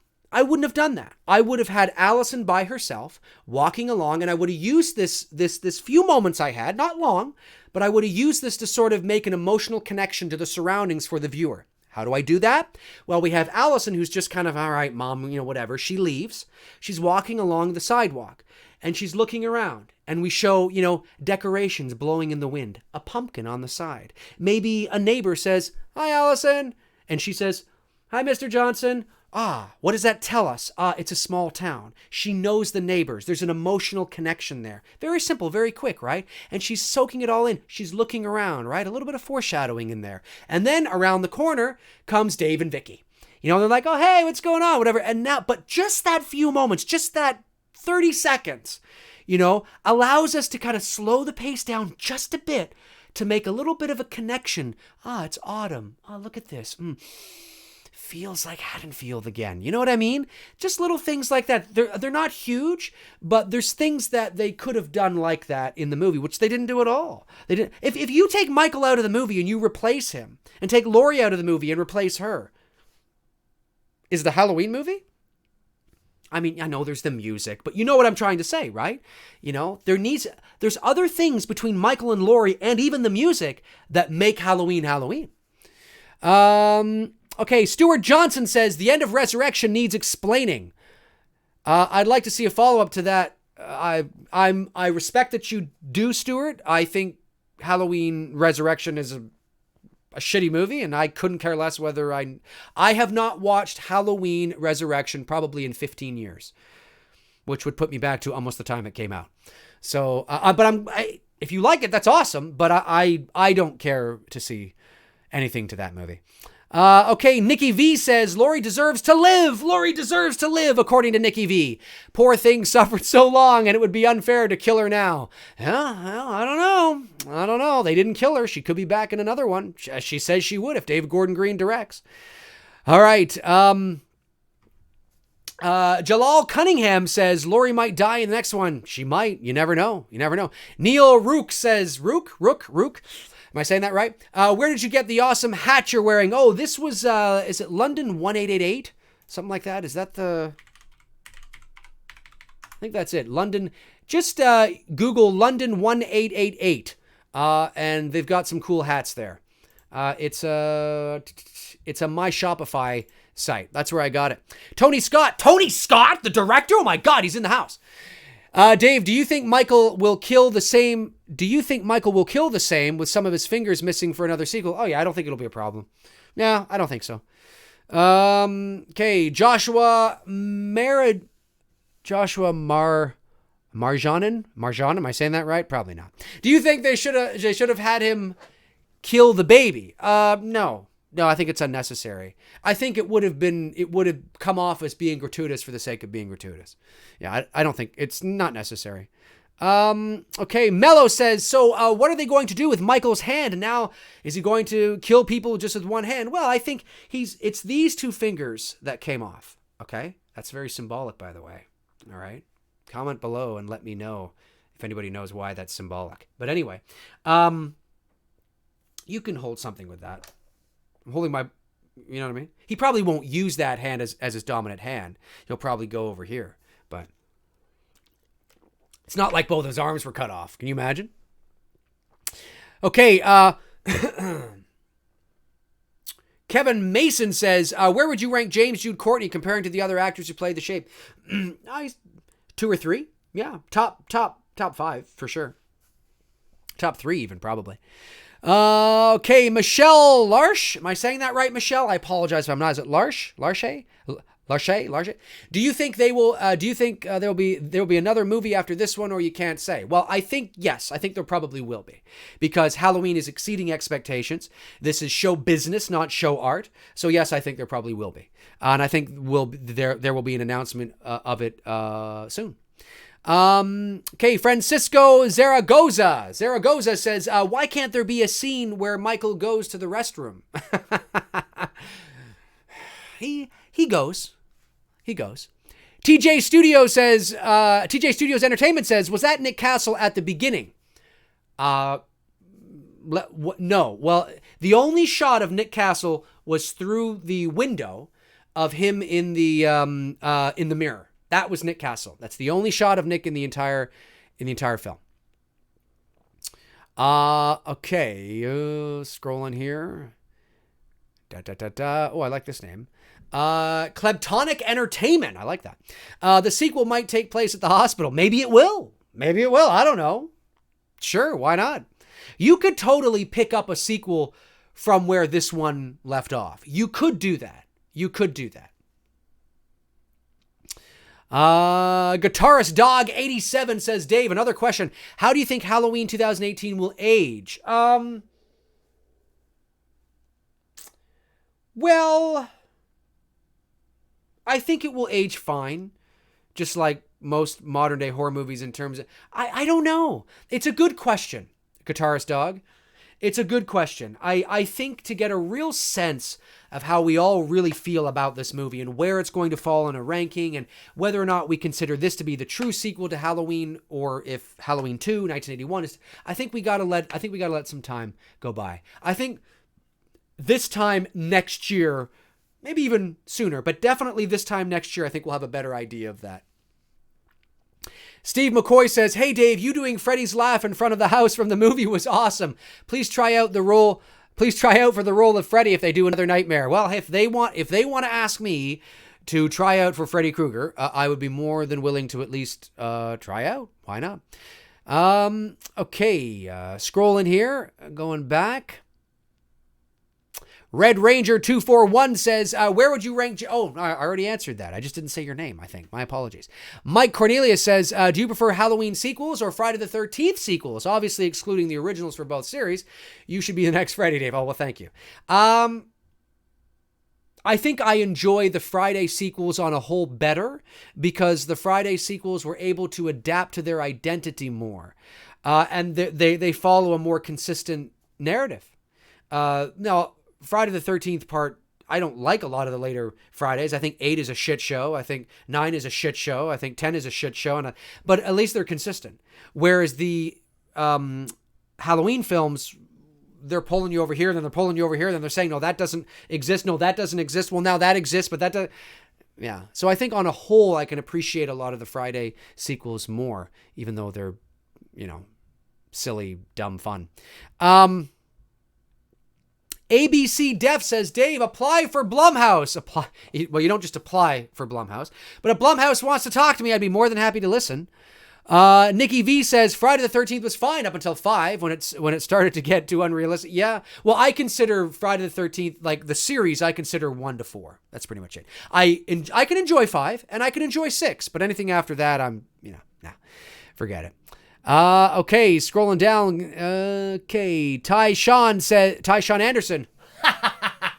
He's laughing. Okay, Corinne Owen says, Corinne Owen? Yeah, I'm saying that right. Corinne, right? Yeah, I think I'm saying that right. Why does it look like I'm not saying that right? Corinne. Yeah, I think I am. Okay. Anyway, she waves. Would you have liked to see Danielle Harris play Laurie's daughter, Karen? Would I have liked to have seen it? Sure. But it wasn't necessary. I made videos on this way back. It wasn't necessary because they weren't following any sort of continuity. So people have to remember that even if Danielle Harris had played Laurie's daughter in this new movie, it wouldn't have been Jamie Lloyd. It wouldn't have been the same daughter, right? It would have been a different person completely. So it just would have been there for just the Easter egg. It wouldn't have been there for any sort of continuity. And you always got to go with continuity. And when they were writing the script, they pictured a taller blonde. That's what they pictured. So they got to go with it. You know what I mean? They can't just cast him for the sake of cast. If you picture, no, we want this person to be, well, then you got to go with that. You know what I mean? That's just the way it is. And I'm sure Danielle Harris, as much as there's probably some real shit going back to the part 6, I think as a professional today with this new Halloween movie, I think she would understand that. Whatever's going on now has nothing to do with her then. That's long over. Laura Battle says, Dave, you mentioned that Sartain being responsible for the bus crash was not necessary and ruined the mystery of that scene. Was that implied in the movie? How was it? Yeah, it was implied in the movie. How was it again? It wasn't outright said, but it was something that Dr. Sartain said. And yeah, I gotta watch it again. But there was something that was foreshadowed that you could take it that way. It was strongly foreshadowed where you're like, oh, is that what they're saying? And I don't think that was necessary to even allude to that as a possibility. I don't think it was necessary. I don't think we should have known how that happened at all. I don't think we should have. There's no reason for it. But of course, it was sort of alluded to that because of the motive that Dr. Sartain has, right? That's sort of basically, in a nutshell, that could have even in and of itself been the foreshadowing. That because he has this strong, oh, it was him maybe that did it? Do you know what I mean? Jerp Pin says, I love your shirt, Dave. Oh, yeah, thank you. Yeah, I got this at the 40th convention a few weeks ago. Okay. Oh, I saw somebody here. Where is it? There was somebody I saw that I hadn't answered yet. Anyway, Tyler Davis says, do you agree that the new movie did not give Myers any supernatural sense? Yeah, for the most part. And that was the whole idea, was that, and remember, there's that line that Laurie says in the movie when she says, and he's a human being. We must remember that. That was clearly to kind of, say, okay, if anybody's all wondering what kind of Myers we're dealing with here in this movie, but don't get the impression again, you were never supposed to know. That was the original intent. He is a human being, like Carpenter has said on multiple occasions. He's a person, but he's got this supernatural vibe about him that makes him uncomfortable. Like, what is he? He could be a person. He might not be. We're not really sure. And that's where he was supposed to remain. But is he a person in terms of flesh? Well, yes, he is. He is a person. He's not a ghost or a supernatural entity or some sort of, being from another planet. He is a person. He is human, but he's got this vibe about him that, what? And that's what makes him uncomfortable, because you don't really, or what makes you as the viewer and as the audience uncomfortable, because you're not really sure, It's fucking creepy. Stone Cold says, what is your biggest criticism of Halloween 1978? My biggest criticism of Halloween 1978 probably would have been that the dialogue was a little... the dialogue between the girls was a little cheesy and was a bit wooden. And I think that that could have been better. I also think that the soundtrack could have been a bit louder during the chase at the end with Laurie. I think you could have had it up a bit more to have it a little more. But this is back in the day when, they're mixing things in mono and, all this kind of shit. That's not, I understand it. But in terms of the actual execution of the film, it's a brilliant film. It really is. It's not for everybody, but the slow pace and everything that the theater of the mind, kills off screen, no blood. That's all on purpose. It's very Hitchcockian, and it's brilliantly done. So there's not a lot of things I don't like about the movie, but I will say the dialogue is a little cheesy at times and doesn't feel natural or organic. There could be a variety of reasons for that.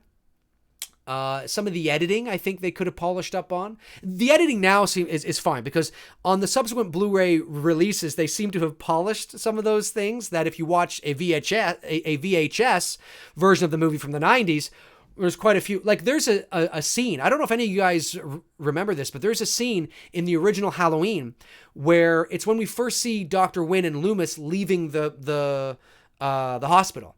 And Loomis is like, all points, bulletin and a whatever, couldn't stop a 5-year-old, whatever it is, right? That scene. Well, if you watch the original VHS version back in the 80s or 90s, that scene, the camera is following them. Okay, clearly it's a steady cam.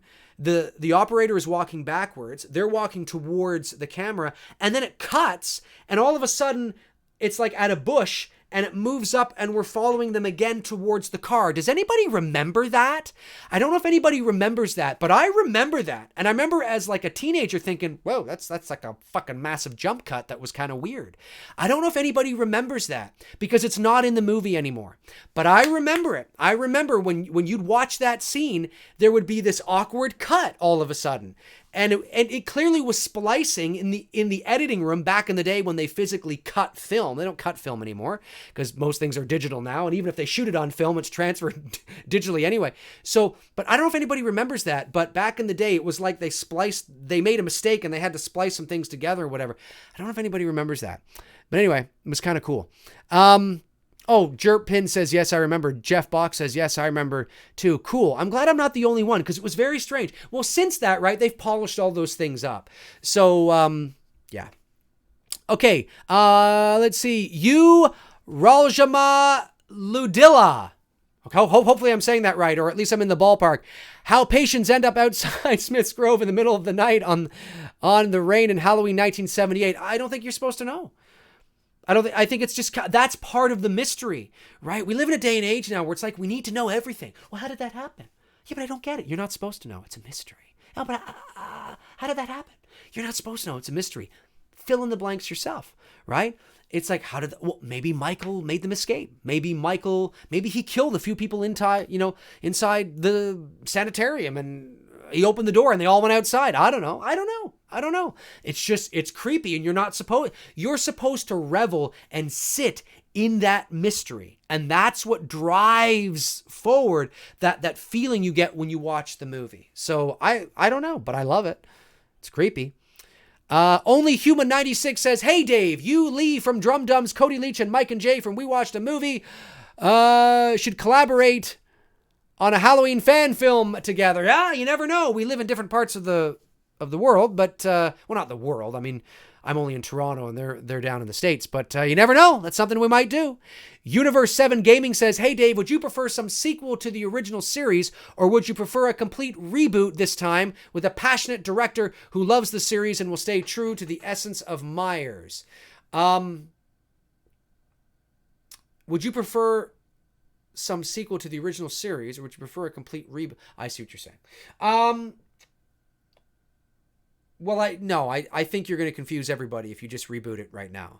I think if you want to make another Halloween, you do it as a follow-up to this movie, just as a business thing. It's good business. 10 years down the road, 20 years down the road, might be a different story.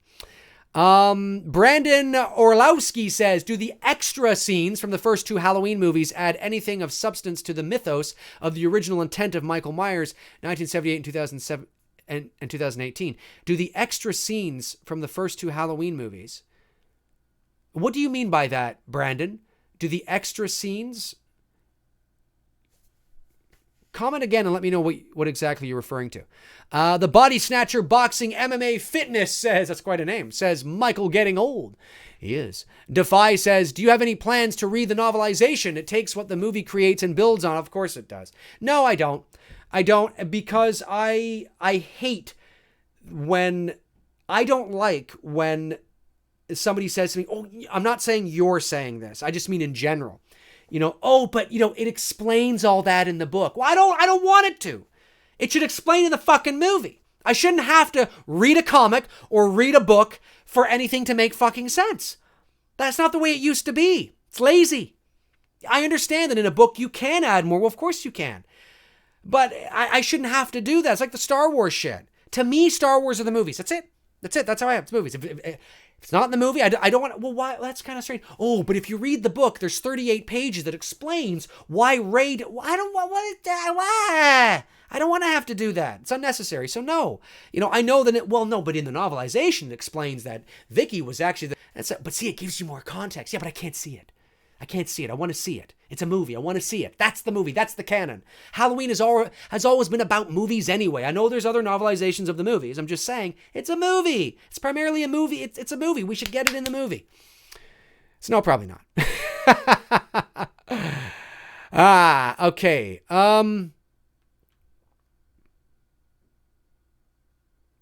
Brandon Orlowski says, oh, I see what you're saying. Loomis at Michael's hearing. I see what you're saying. I liked... Okay, well, first you have to remember that the TV versions of 1 and 2 were only created to fill time slots, okay? They're not officially canon, all right? That's why they do not appear on the Blu-rays. Actually, I think one of them might appear, but it's not the official theatrical cut, okay? So many people can say, well, yes, but in the TV version, it was alluded to the fact that there was sister written. I get that, but that was only shot to fill time. So it's almost like this. It's almost like an alternate kind of thing. It's not really considered canon. So, but I agree with you. I actually like the scene, even though a lot of people consider it quite boring. I actually like the scene from the TV cut of the original Halloween with Loomis in that boardroom talking to the doctors. I actually like that scene a lot. It's good. I think it does add to the mythos, as you said. Okay, 1984 Marmo says, did you enjoy Titanic? I did, but we're talking about Halloween today. John 9 or 8. Oh no, where'd you go? John 9 or 8.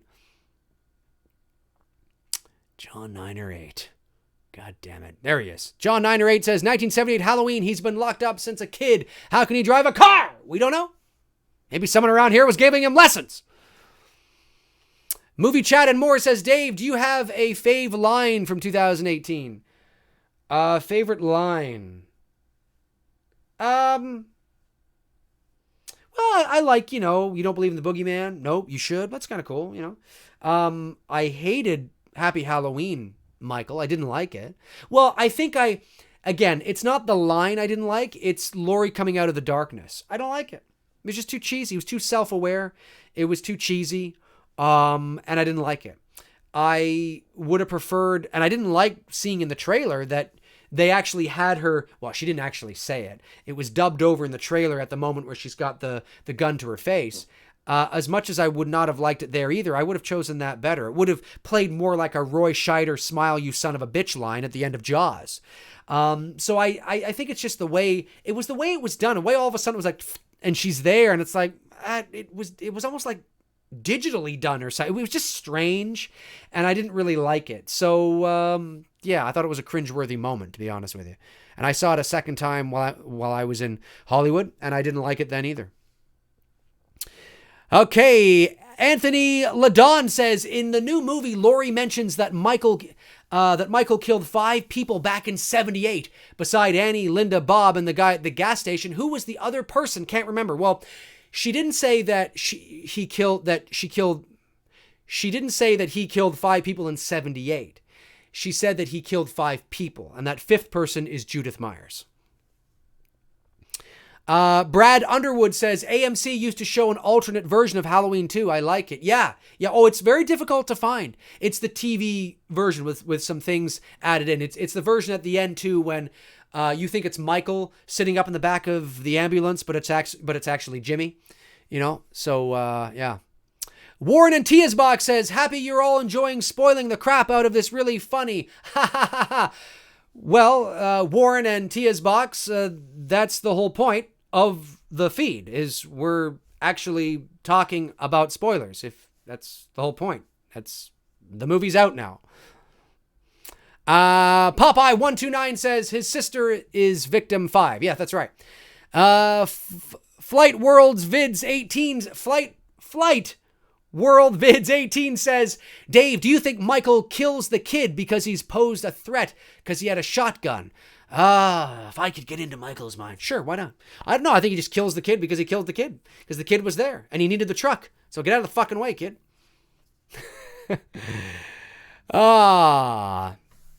Amstel54 says, we're talking spoilers. That's right. Well, that's the whole point of this. Of course we're talking spoilers. That's nothing new.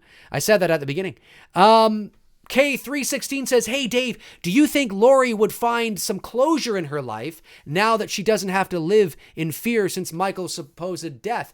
Yes, I think that's the message. I think that's the message of everybody, right? You have the 3 Strode women in the back of the truck, and the youngest is holding the knife. So that passing down, that generational pass down of trauma stops with Allison.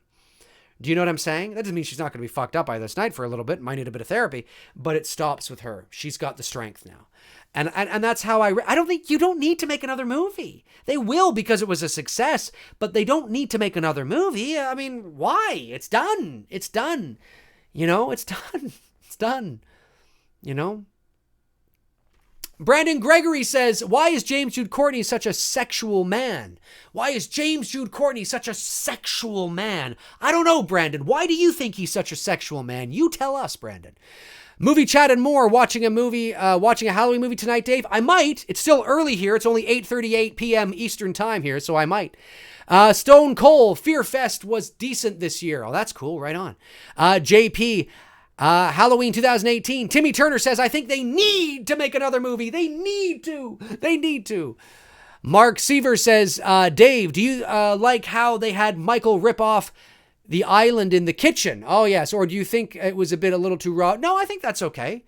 That's okay. Yeah, he's a big guy. He's there and he's kind of, and it wasn't like he ripped it off in one shot. He was trying to, wiggle it. And who knows how secure that was in the beginning anyway. That was because let's not forget, Laurie's turned that house into that, right? So she's probably taken it apart and reattached it herself quite a few times. So we don't know. It's supposed to be secure because of, but you get a guy who's got some strength and determination behind him, and he might be able to nudge it a bit and kind of take it off, right? Who knows? So I didn't see that as an issue really. Okay, Roxy W says, he's talking to Mike. We almost went away there. Wayne Downey says, watch Halloween 4 tonight while passing out candy. Nice. All right. Beast Mod Kev says, joke, where does Laurie want to vacation at? The Keys. I love it. Perfect Storm says, where'd you go? Oh no. Oh man, they scroll by fast. Still have 312 people watching. If I don't get to your question, it's nothing personal, guys. Okay. Wallace Wicks, love that name, says, thoughts on Loomis miniseries focusing on his time and encounters with various patients, including Michael, until the time he escapes at age 21. Kind of a Loomis prequel. Meh, I don't care. I don't want it. No, there's no need. Okay.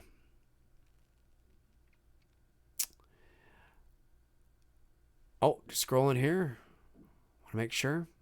Happy Sanjo says, Dave McRae, as a director tackling a movie like Halloween, how do you capture the feel and style of the original without it feeling like a ripoff or a rehash? Very good. Well, first you have to understand that when we're talking about style, we're talking about camera movements, we're talking about angles, we're talking about pacing, we're talking about establishing shots, and all those things. Halloween, all those type of things have been done in other films that are not Halloween. Watch Hereditary, with its mood, its pacing, its establishing shots. All that. It's been done before, right? It's just utilizing and understanding that what makes Halloween special outside of Michael Myers and outside of Laurie and outside of the music, right? Understanding that, let's have this shot here. Look at Halloween 4, right? It's opening. Okay, now Halloween 4 doesn't hold a candle to Halloween 1, but when you look at the opening of Halloween 4, which is arguably everybody's favorite opening, right? The mood, the atmosphere, the shots of the fall, the pumpkins, they're making it their own, but they're understanding that stylistically, that what made the original so great, right? So they're bringing it into their own movie, kind of making it I didn't see a lot of that here in terms of mood and atmosphere. There was some mood at certain moments, and there was some atmosphere at certain moments, but it didn't feel like Halloween. It just felt like a modern day horror film. A good, fun, modern day horror movie. That was fun. It was good. But it didn't necessarily feel like a Halloween movie. So it's understanding thematically and cinematically how to shoot that kind of a movie and understanding, how to utilize the shape from a distance, how to utilize the shape in lighting, understanding those things while telling your own story, telling your own stuff. That doesn't mean you can't have other things that you bring in that weren't in that film, but you watch the movie and you go, oh yeah, this feels Halloween. Like it feels, it's its own thing, but it feels Halloween. Do you know what I mean? It's the best I can describe it without going really deep because of time. I could go deeper, but I got to keep going here. So in a nutshell, just kind of think of that and gnaw on that for a bit. Okay, let's see here. Scrolling down. Parents react. Love that. Blue lighting was so unique. I don't even think the original intended the blue lighting. Well, okay, people have to understand. When I say blue lighting, I don't mean that the movie has to be drenched in blue lighting. The reason why they were using blue lighting is because a lot of the times it's supposed to emulate moonlight. They use it in sitcoms. They use it in TV shows. They use it in, whatever it is. It's supposed to emulate that natural sort of base light at night, okay, when you're out in places that are dark. It's got a very coldish, whitish, bluish hue to the environment. Okay. And that's why they were utilizing that. But it became sort of it became a character almost in and of itself, the way they utilized it with this ominous, foreboding character, that it and it matches so well with the psychology of the character in terms of the absence of motive and the absence of character and who he is and all that kind of stuff. But for the vast majority of Halloween, 1978, it's playing like it's moonlight. When she goes across the street, it's that ambient kind of nighttime light. But it's utilized really well. The cinematography in Halloween, I watched it again the other night. It's just so beautiful. The way they use light and shadow, and the way they use, they'll have like people in the foreground that are, in lit, but people in the background. It's a whole other fucking video, folks. Okay. Noah Smith says, what did you think about Dr. Sartain putting on the mask? I didn't like it. Because it felt, because it was part of this other weird thing that was going on. If Dr. Sartain had put on the mask at the hospital to make a point, about something, or if he was in some sort of lecture. I don't know. It's just because it followed so quickly after this jarring moment, it was like, whoa, wait a minute, what's going on here, right? There was no sign of it, and it felt a little, I felt a little weird about it.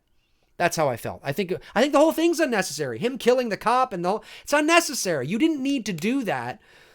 He could have kept being the guy he was, wanting to see Michael there without doing that. That just felt like, well, we needed some sort of moment in here, and it just didn't feel organic. Not to me.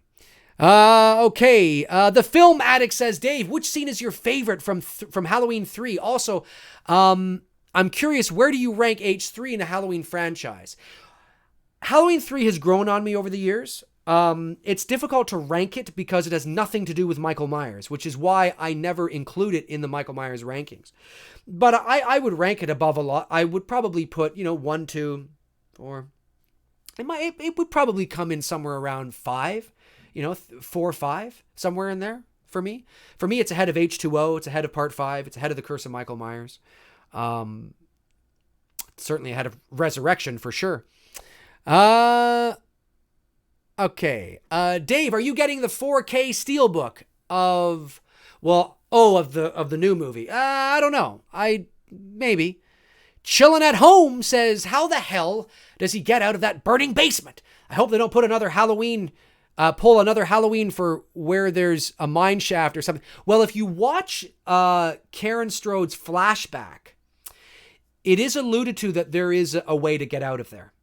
So I'm assuming that's probably what they're going to go with if they make a sequel, which of course they probably will. That's what I think they're going to go with. I think they're going to go with that. Yeah, that would be my guess. Okay. Stipe Basic? I don't know how to pronounce that. Stipe? Best scene from Halloween 2018 from a cinematography viewpoint. Again, best scene. I don't know. But like I said earlier, I love those shots of Michael from below in the kitchen with his 2 fingers blown off. I love the way they utilized the light and shadow there. I thought it was fantastic. It was great. Matthew Triplett says, hi guys. Hans Gruber says, Busta versus Win. You mean in an actual fight or who I like better? Oh, I like Win better. Kirk Rakestraw says, I love the music when Michael sees Allison. Yes, that's right. That track is called The Shape Chases Allison, I think, or The Shape Stalks Allison, something like that. It's awesome. Totally awesome. Kevin Willie. Hello? Willie, I think it is. Okay, just scrolling back here. It's 8:48, ladies and gentlemen, on Halloween night, 2018. Yeah, when you rewatch this, I apologize for the echo at the beginning. Something fucked up. I thought I had everything going. God, it's the second live feed in a row that I've messed up on. Oh, well, what are you going to do? Phoenix87 says, would you attempt the anthology idea again? I would give it some serious consideration, yes. Because if you don't want the Michael Myers character to become the fucking shit show he became, you will have to seriously consider it, or finally just end the series altogether and have the balls not to make another one for at least another 20 or 30 years. Because the more you make of this character, you'll be better. Listen to what I'm saying. If they want to make another 5 sequels in 2022, when Halloween 5, this version comes out, you're going to go see it and go, it was okay. I'm shitty. Because they're going to run out of fucking ideas. Just like The Purge. Okay. Scrolling down. All right. Nicholas03 says, the little black kid was a little much on comic relief. Yeah, I forget his real name. The character name was Julian. Yeah, it just didn't work for me. Here's my consensus on that, folks. That scene was destroyed by 2 things. It was destroyed by the comedy, and it was also destroyed by the fact that the pinnacle moment of that scene, Michael Myers coming out of the closet, was destroyed in the marketing. It was destroyed in the marketing. Now, I understand why they chose to use that in the marketing. It's great marketing material. But any sort of suspense or tension or mood or atmosphere they try to create with that whole scene, which begins at the moment we're introduced to Vicky and Julian and ends at the moment that Michael comes out of the closet, Any sort of suspense they tried to create there was lost because of the comic relief that kept coming up unnecessarily, and we all knew what was going to happen. We knew Michael was in the closet. We knew when Vicky was going to die, we knew how Vicky was going to die, and we knew where Vicky was going to die. So any sort of suspense, there was none of that. We were just waiting for the inevitable. So it's so unfortunate that that was destroyed in the marketing. And I get why it was used. I get it. You know, but it's so unfortunate because anything that David Gordon Green and company were trying to do was completely destroyed. And it was destroyed by the humor as well. Michael comes out of the closet and Julian's like, oh shit. You know, and it's like, why are you saying it like that? Why are you not, like screaming or falling onto the floor, and Dave's got to come up and he's like, oh crap, and Dave tries to save the day because he hears this, scream or something, and he gets the kid, and Julian's hiding in the corner and he's crying, and you can see the tears just teeming down his face, right? You know, you hear the screams from the other room and you see Michael, and the music's dun dun dun dun. Like that's the kind of shit that you want to see. You don't want this kid quipping as he's coming down the stairs. We as the audience need to be emotionally invested like this in this scene, like fuck, and you don't take us out of it. You quipped at the beginning of the scene. You don't need to quip during this moment. Anyway, but even if there was no humor, we knew how he was going to die, how she was going to die anyway. So it's that kind of stuff that is unfortunate. With this film, because we knew what was going to happen. Michael Cornelius, fave Halloween candy. Ooh, I love me some Reese's Pieces, man, or Reese's Buttercups, Reese's peanut butter cups. Ooh, yeah, peanut butter and chocolate is a fantastic combination. Just saying. Okay. Movie Chat and More says, comedy cops remind you of H5. Yeah, a lot of people said, well, that's just a throwback to H5. Well, here's the thing. Here's the example. Great thing to bring up. Let's say those corny cops was a throwback and nod to the cops in Halloween 5. Let's say it was. Let's just say it was. Why? Why the fuck would you do that? Then I question the incompetence that is clear. Why? Out of everything you want to throw back to, you're throwing back to the fucking corny cops with the cartoon music? Now, there was no cartoon music in this new movie. I just mean that, why? That's what I'm trying. Who cares? I didn't take it that they were throwing back to that scene, to be honest with you. I just thought it was just two cops kibitzing back and forth. It was kind of funny, but then it went on for far too long. But some people read it as a throwback to those cops. Well, let's say it was. Now, only they know if it was or wasn't, or, if it was intentional. But let's say it was. Why? Why? You know what I mean? Like, who cares? Fucking cares. Just have the cops having a conversation. Fuck. That's how I feel about it anyway.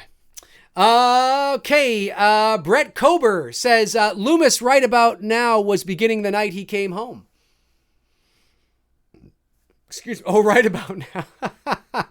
I get it. Okay. Robert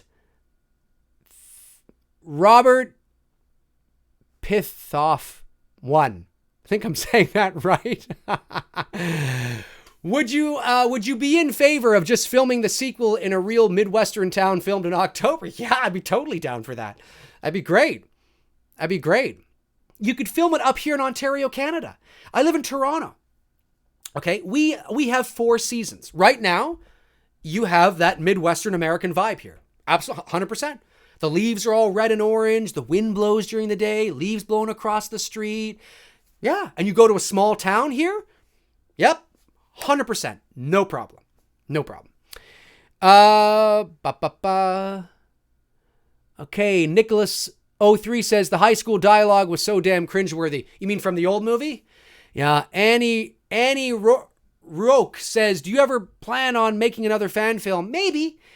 I did make a small one, an experimental one I uploaded about a month ago, shot entirely on my phone. That's on my channel. It's called Haddonfield Reaper. You can check that out. Shot completely on my phone in about 10 hours. Mike Seaver says, Dave, do you think Michael likes getting high off Thorazine? Maybe. You never know. You never know, folks. Okay, just scrolling back here. How are we doing for time? We're doing okay. Won't go too much longer here, folks. Then we'll call it a night. But this has been a good discussion. Talking H18, folks. H18. KV. Okay, Davey Johnson says, hey, Dave, shout out from freezing Minneapolis, Minnesota. We met at the Oh, yes, of course. We met at the H4O convention, talked briefly about Tony Moran and Sean Clark's. Yeah. Any more thoughts on Tony Moran's insecurity? Well, no, I think Tony Moran, I've never met the man. I know there are a lot of people that have unfavorable views on him. There's things I heard about his character that obviously is not very good. And Sean Clark obviously is very adamant about his feelings on Tony Moran. But my views on Tony are just, I don't like the fact that he doesn't differentiate between himself and what his role is. And it always surprised me, because to be the unmasked Michael Myers is something pretty damn cool, and only he can say. And, I think that's a pretty cool thing that he should own. But he doesn't go around, he goes to conventions and he makes it seem like when he gets asked what it was like to work with Donald Pleasance and Jamie Lee Curtis, he goes into this big spiel about how he got hired and how, what it was like on set every day. And it's like, damn, man, that's not cool. It's not cool, man. Own your role, know your role, and own it. So I still feel the same way. It's too bad. It's too bad that he couldn't have been a more, decent guy when it came to owning your role. ACDC 113099 says, worst character in the movie and favorite character besides Michael or Laurie. Well, my favorite character would probably be Hawkins. And worst character besides that would probably be the two stooges, Dave and... Well, what the fuck was the boyfriend's name? Spencer? No, Simon? What the fuck was his name? Forget his name now. Somebody will bring it up. Yeah. Oh, Ray. Ray. Yeah, no, Ray. Yeah, no, I'm going to go with Ray. Yeah. Absolutely. Ray was a fucking shit show. Ray was useless. Oh, I got peanut butter on my penis. Why are you doing this? Who fucking cares? Useless. I felt nothing when he died. He was a useless stooge. Useless character. I didn't like Ray at all. If you remove Ray from the movie, what's interesting is you actually now make Karen Strode's character stronger. Because you can build on the relationship between Allison and Karen. And if this really is a story about trauma and the potentiality of a generational pass down of that trauma, well, then it makes sense that either Karen is married to an abusive person, which we didn't see that from Ray, or she's not married at all. She herself has been through a marriage or two, and she's now a single mom with Allison. And you can focus on that relationship now. So now you have, you can see that pass down. Right? And we don't want Allison to go that route, right? So it's so important that she's able to get a hold of it, before that passes down. You make Karen stronger, better, more likable. Don't have her saying dumb shit like, Mom, the world's a loving and nice place. What the fuck is that thrown in there? It's just thrown in there because it's because it isn't. Because the world is not a nice sunshine and rainbows place. So they threw that line in there for a laugh. Get it fucking out of there. Get it out of there, man. There's no need for that shit. That shit took me out of it. There's a good movie. There's a great movie in this movie somewhere. But what is a good movie for what it is, modern day horror, could have been great. Could have been great. That's why I gave it a C+, because it's fine. It's fine. And there's some cool stuff that I like. It's fine. And it's definitely one of the best Halloween sequels, no doubt. But that's not a high bar. That's not an amazing thing to reach. To be one of the best Star Wars films of all time is a lot harder. Do you know what I mean? It's a lot harder. To be one of the best Halloween movies of all time, there's arguably only two good ones anyway. So, what do it's just not, it's in your favor. Robert Nickerson says Haddonfield Reaper Part 2. Maybe I'll have to talk to my buddy Bruce, and maybe we'll pick up right where it ends. If you haven't seen that fan film, it's on my channel, and there's a kind of ending. So who knows? You never know. Okay, guys, that's going to do it for me here on this Halloween night. I really appreciate you all for tuning in. And again, if I didn't get to your question, I apologize. It's nothing personal. I try to answer as many as I can. Let me see if I can do some quick rapid fire here from a few names that I never saw. Forever Noah, thoughts on the teens though? Thoughts on the teens? You mean in the new movie? Yeah, the boyfriend and Dave, kind of expendable. Scroll, see some names here. Jimmy Johnson, I didn't like James Jude Courtney's footsteps as he was coming into the bathroom. Oh, okay, cool. I'll have to pay attention to that again. Let's see here. Joey Ghana says, Ray, the worst. Yes. Oh, he was bad. Salty Apple. I loved Halloween 2018. Awesome, Salty. I'm glad you did. I like that. I like that. Kawamoto. Kiwimoto? Am I saying? I'm probably not saying that right. What's one thing that you should have liked to have? What's one thing that you would have liked to have seen other than the low-key lighting in Halloween 2008 that wasn't there? I would have liked for them to slow the pace down, have some better sort of establishing shots of the town and that fall kind of environment. Just kind of slow it down a bit, not to a crawl, but just slow it so we can get emotionally connected to our surroundings again, so we can feel like it's autumn and Halloween. I would have loved to have seen that, and maybe had a scene where Laurie was at instead of having the podcasters at Judith's gravestone, switch that out with having Laurie at the gravestones of Annie, Linda, and Bob. That would have been cool. And then maybe in the background, as she's leaving, you see Judith's, right? She doesn't go over to it, because in this movie, she wouldn't be her sister. There'd be no reason for her to do that. But just have those kind of things. Make more of an emotional connection for us. I would have liked to have seen that. Okay, just a bit of rapid fire here. Clock at Design says, what don't think about Rob Zombie because they're terrible? What don't think about Rob Zombies because they're terrible? I'm not quite sure what you're trying to say there. Okay, Troy says, my biggest issue was some of the music placing, especially in the one-take shot. Interesting. Okay, cool. I'll have to pay it. In the one-take shot, fascinating. I'll have to look for that. I like that, though. I like that you're saying that, though, because that gives me something to look for. HGGH says, why do you hate Halloween 2007 so much? I love it. Because I think it removes sort of what made Michael so great. It's a complete 180, which is why a lot of people like it, but I don't like it because it's too violent, too gratuitous, too sort of, it explains a lot of things, and I think it removes a lot of the mystique and wonderment and coolness of Michael Myers, but that's me. That's why. Okay, and I think I've done pretty good. All things considered, I've done pretty good. So that's going to wrap it up here, folks, for me. Have a happy Halloween 2018. For those of you that are going to watch the broadcast after the fact, again, I apologize for the hiccup at the beginning. For some reason, there was something to do with the sound and there was a bit of an echo, but I was able to fix it like after a minute or two or something like that. So anyways, until next time, I will talk to you guys soon. If you guys want to follow me on Facebook and you haven't already, you can. The link is in the description, facebook.com/manythingsdavemcrae. That's where I tend to post in the meantime and in between time when I'm not posting here. As well, if you want to help support the channel each and every month and get in on some Patreon goodies, that link will be in the description as well as links to my IMDb page, my official website, and my merch store as well. Got to get some new merch shit up there. That is in the works. So yeah, until next time, I will talk to you guys soon. Do you have anything to say before we go, Michael? Anything to say? Say something! Say something! Say something! Say something!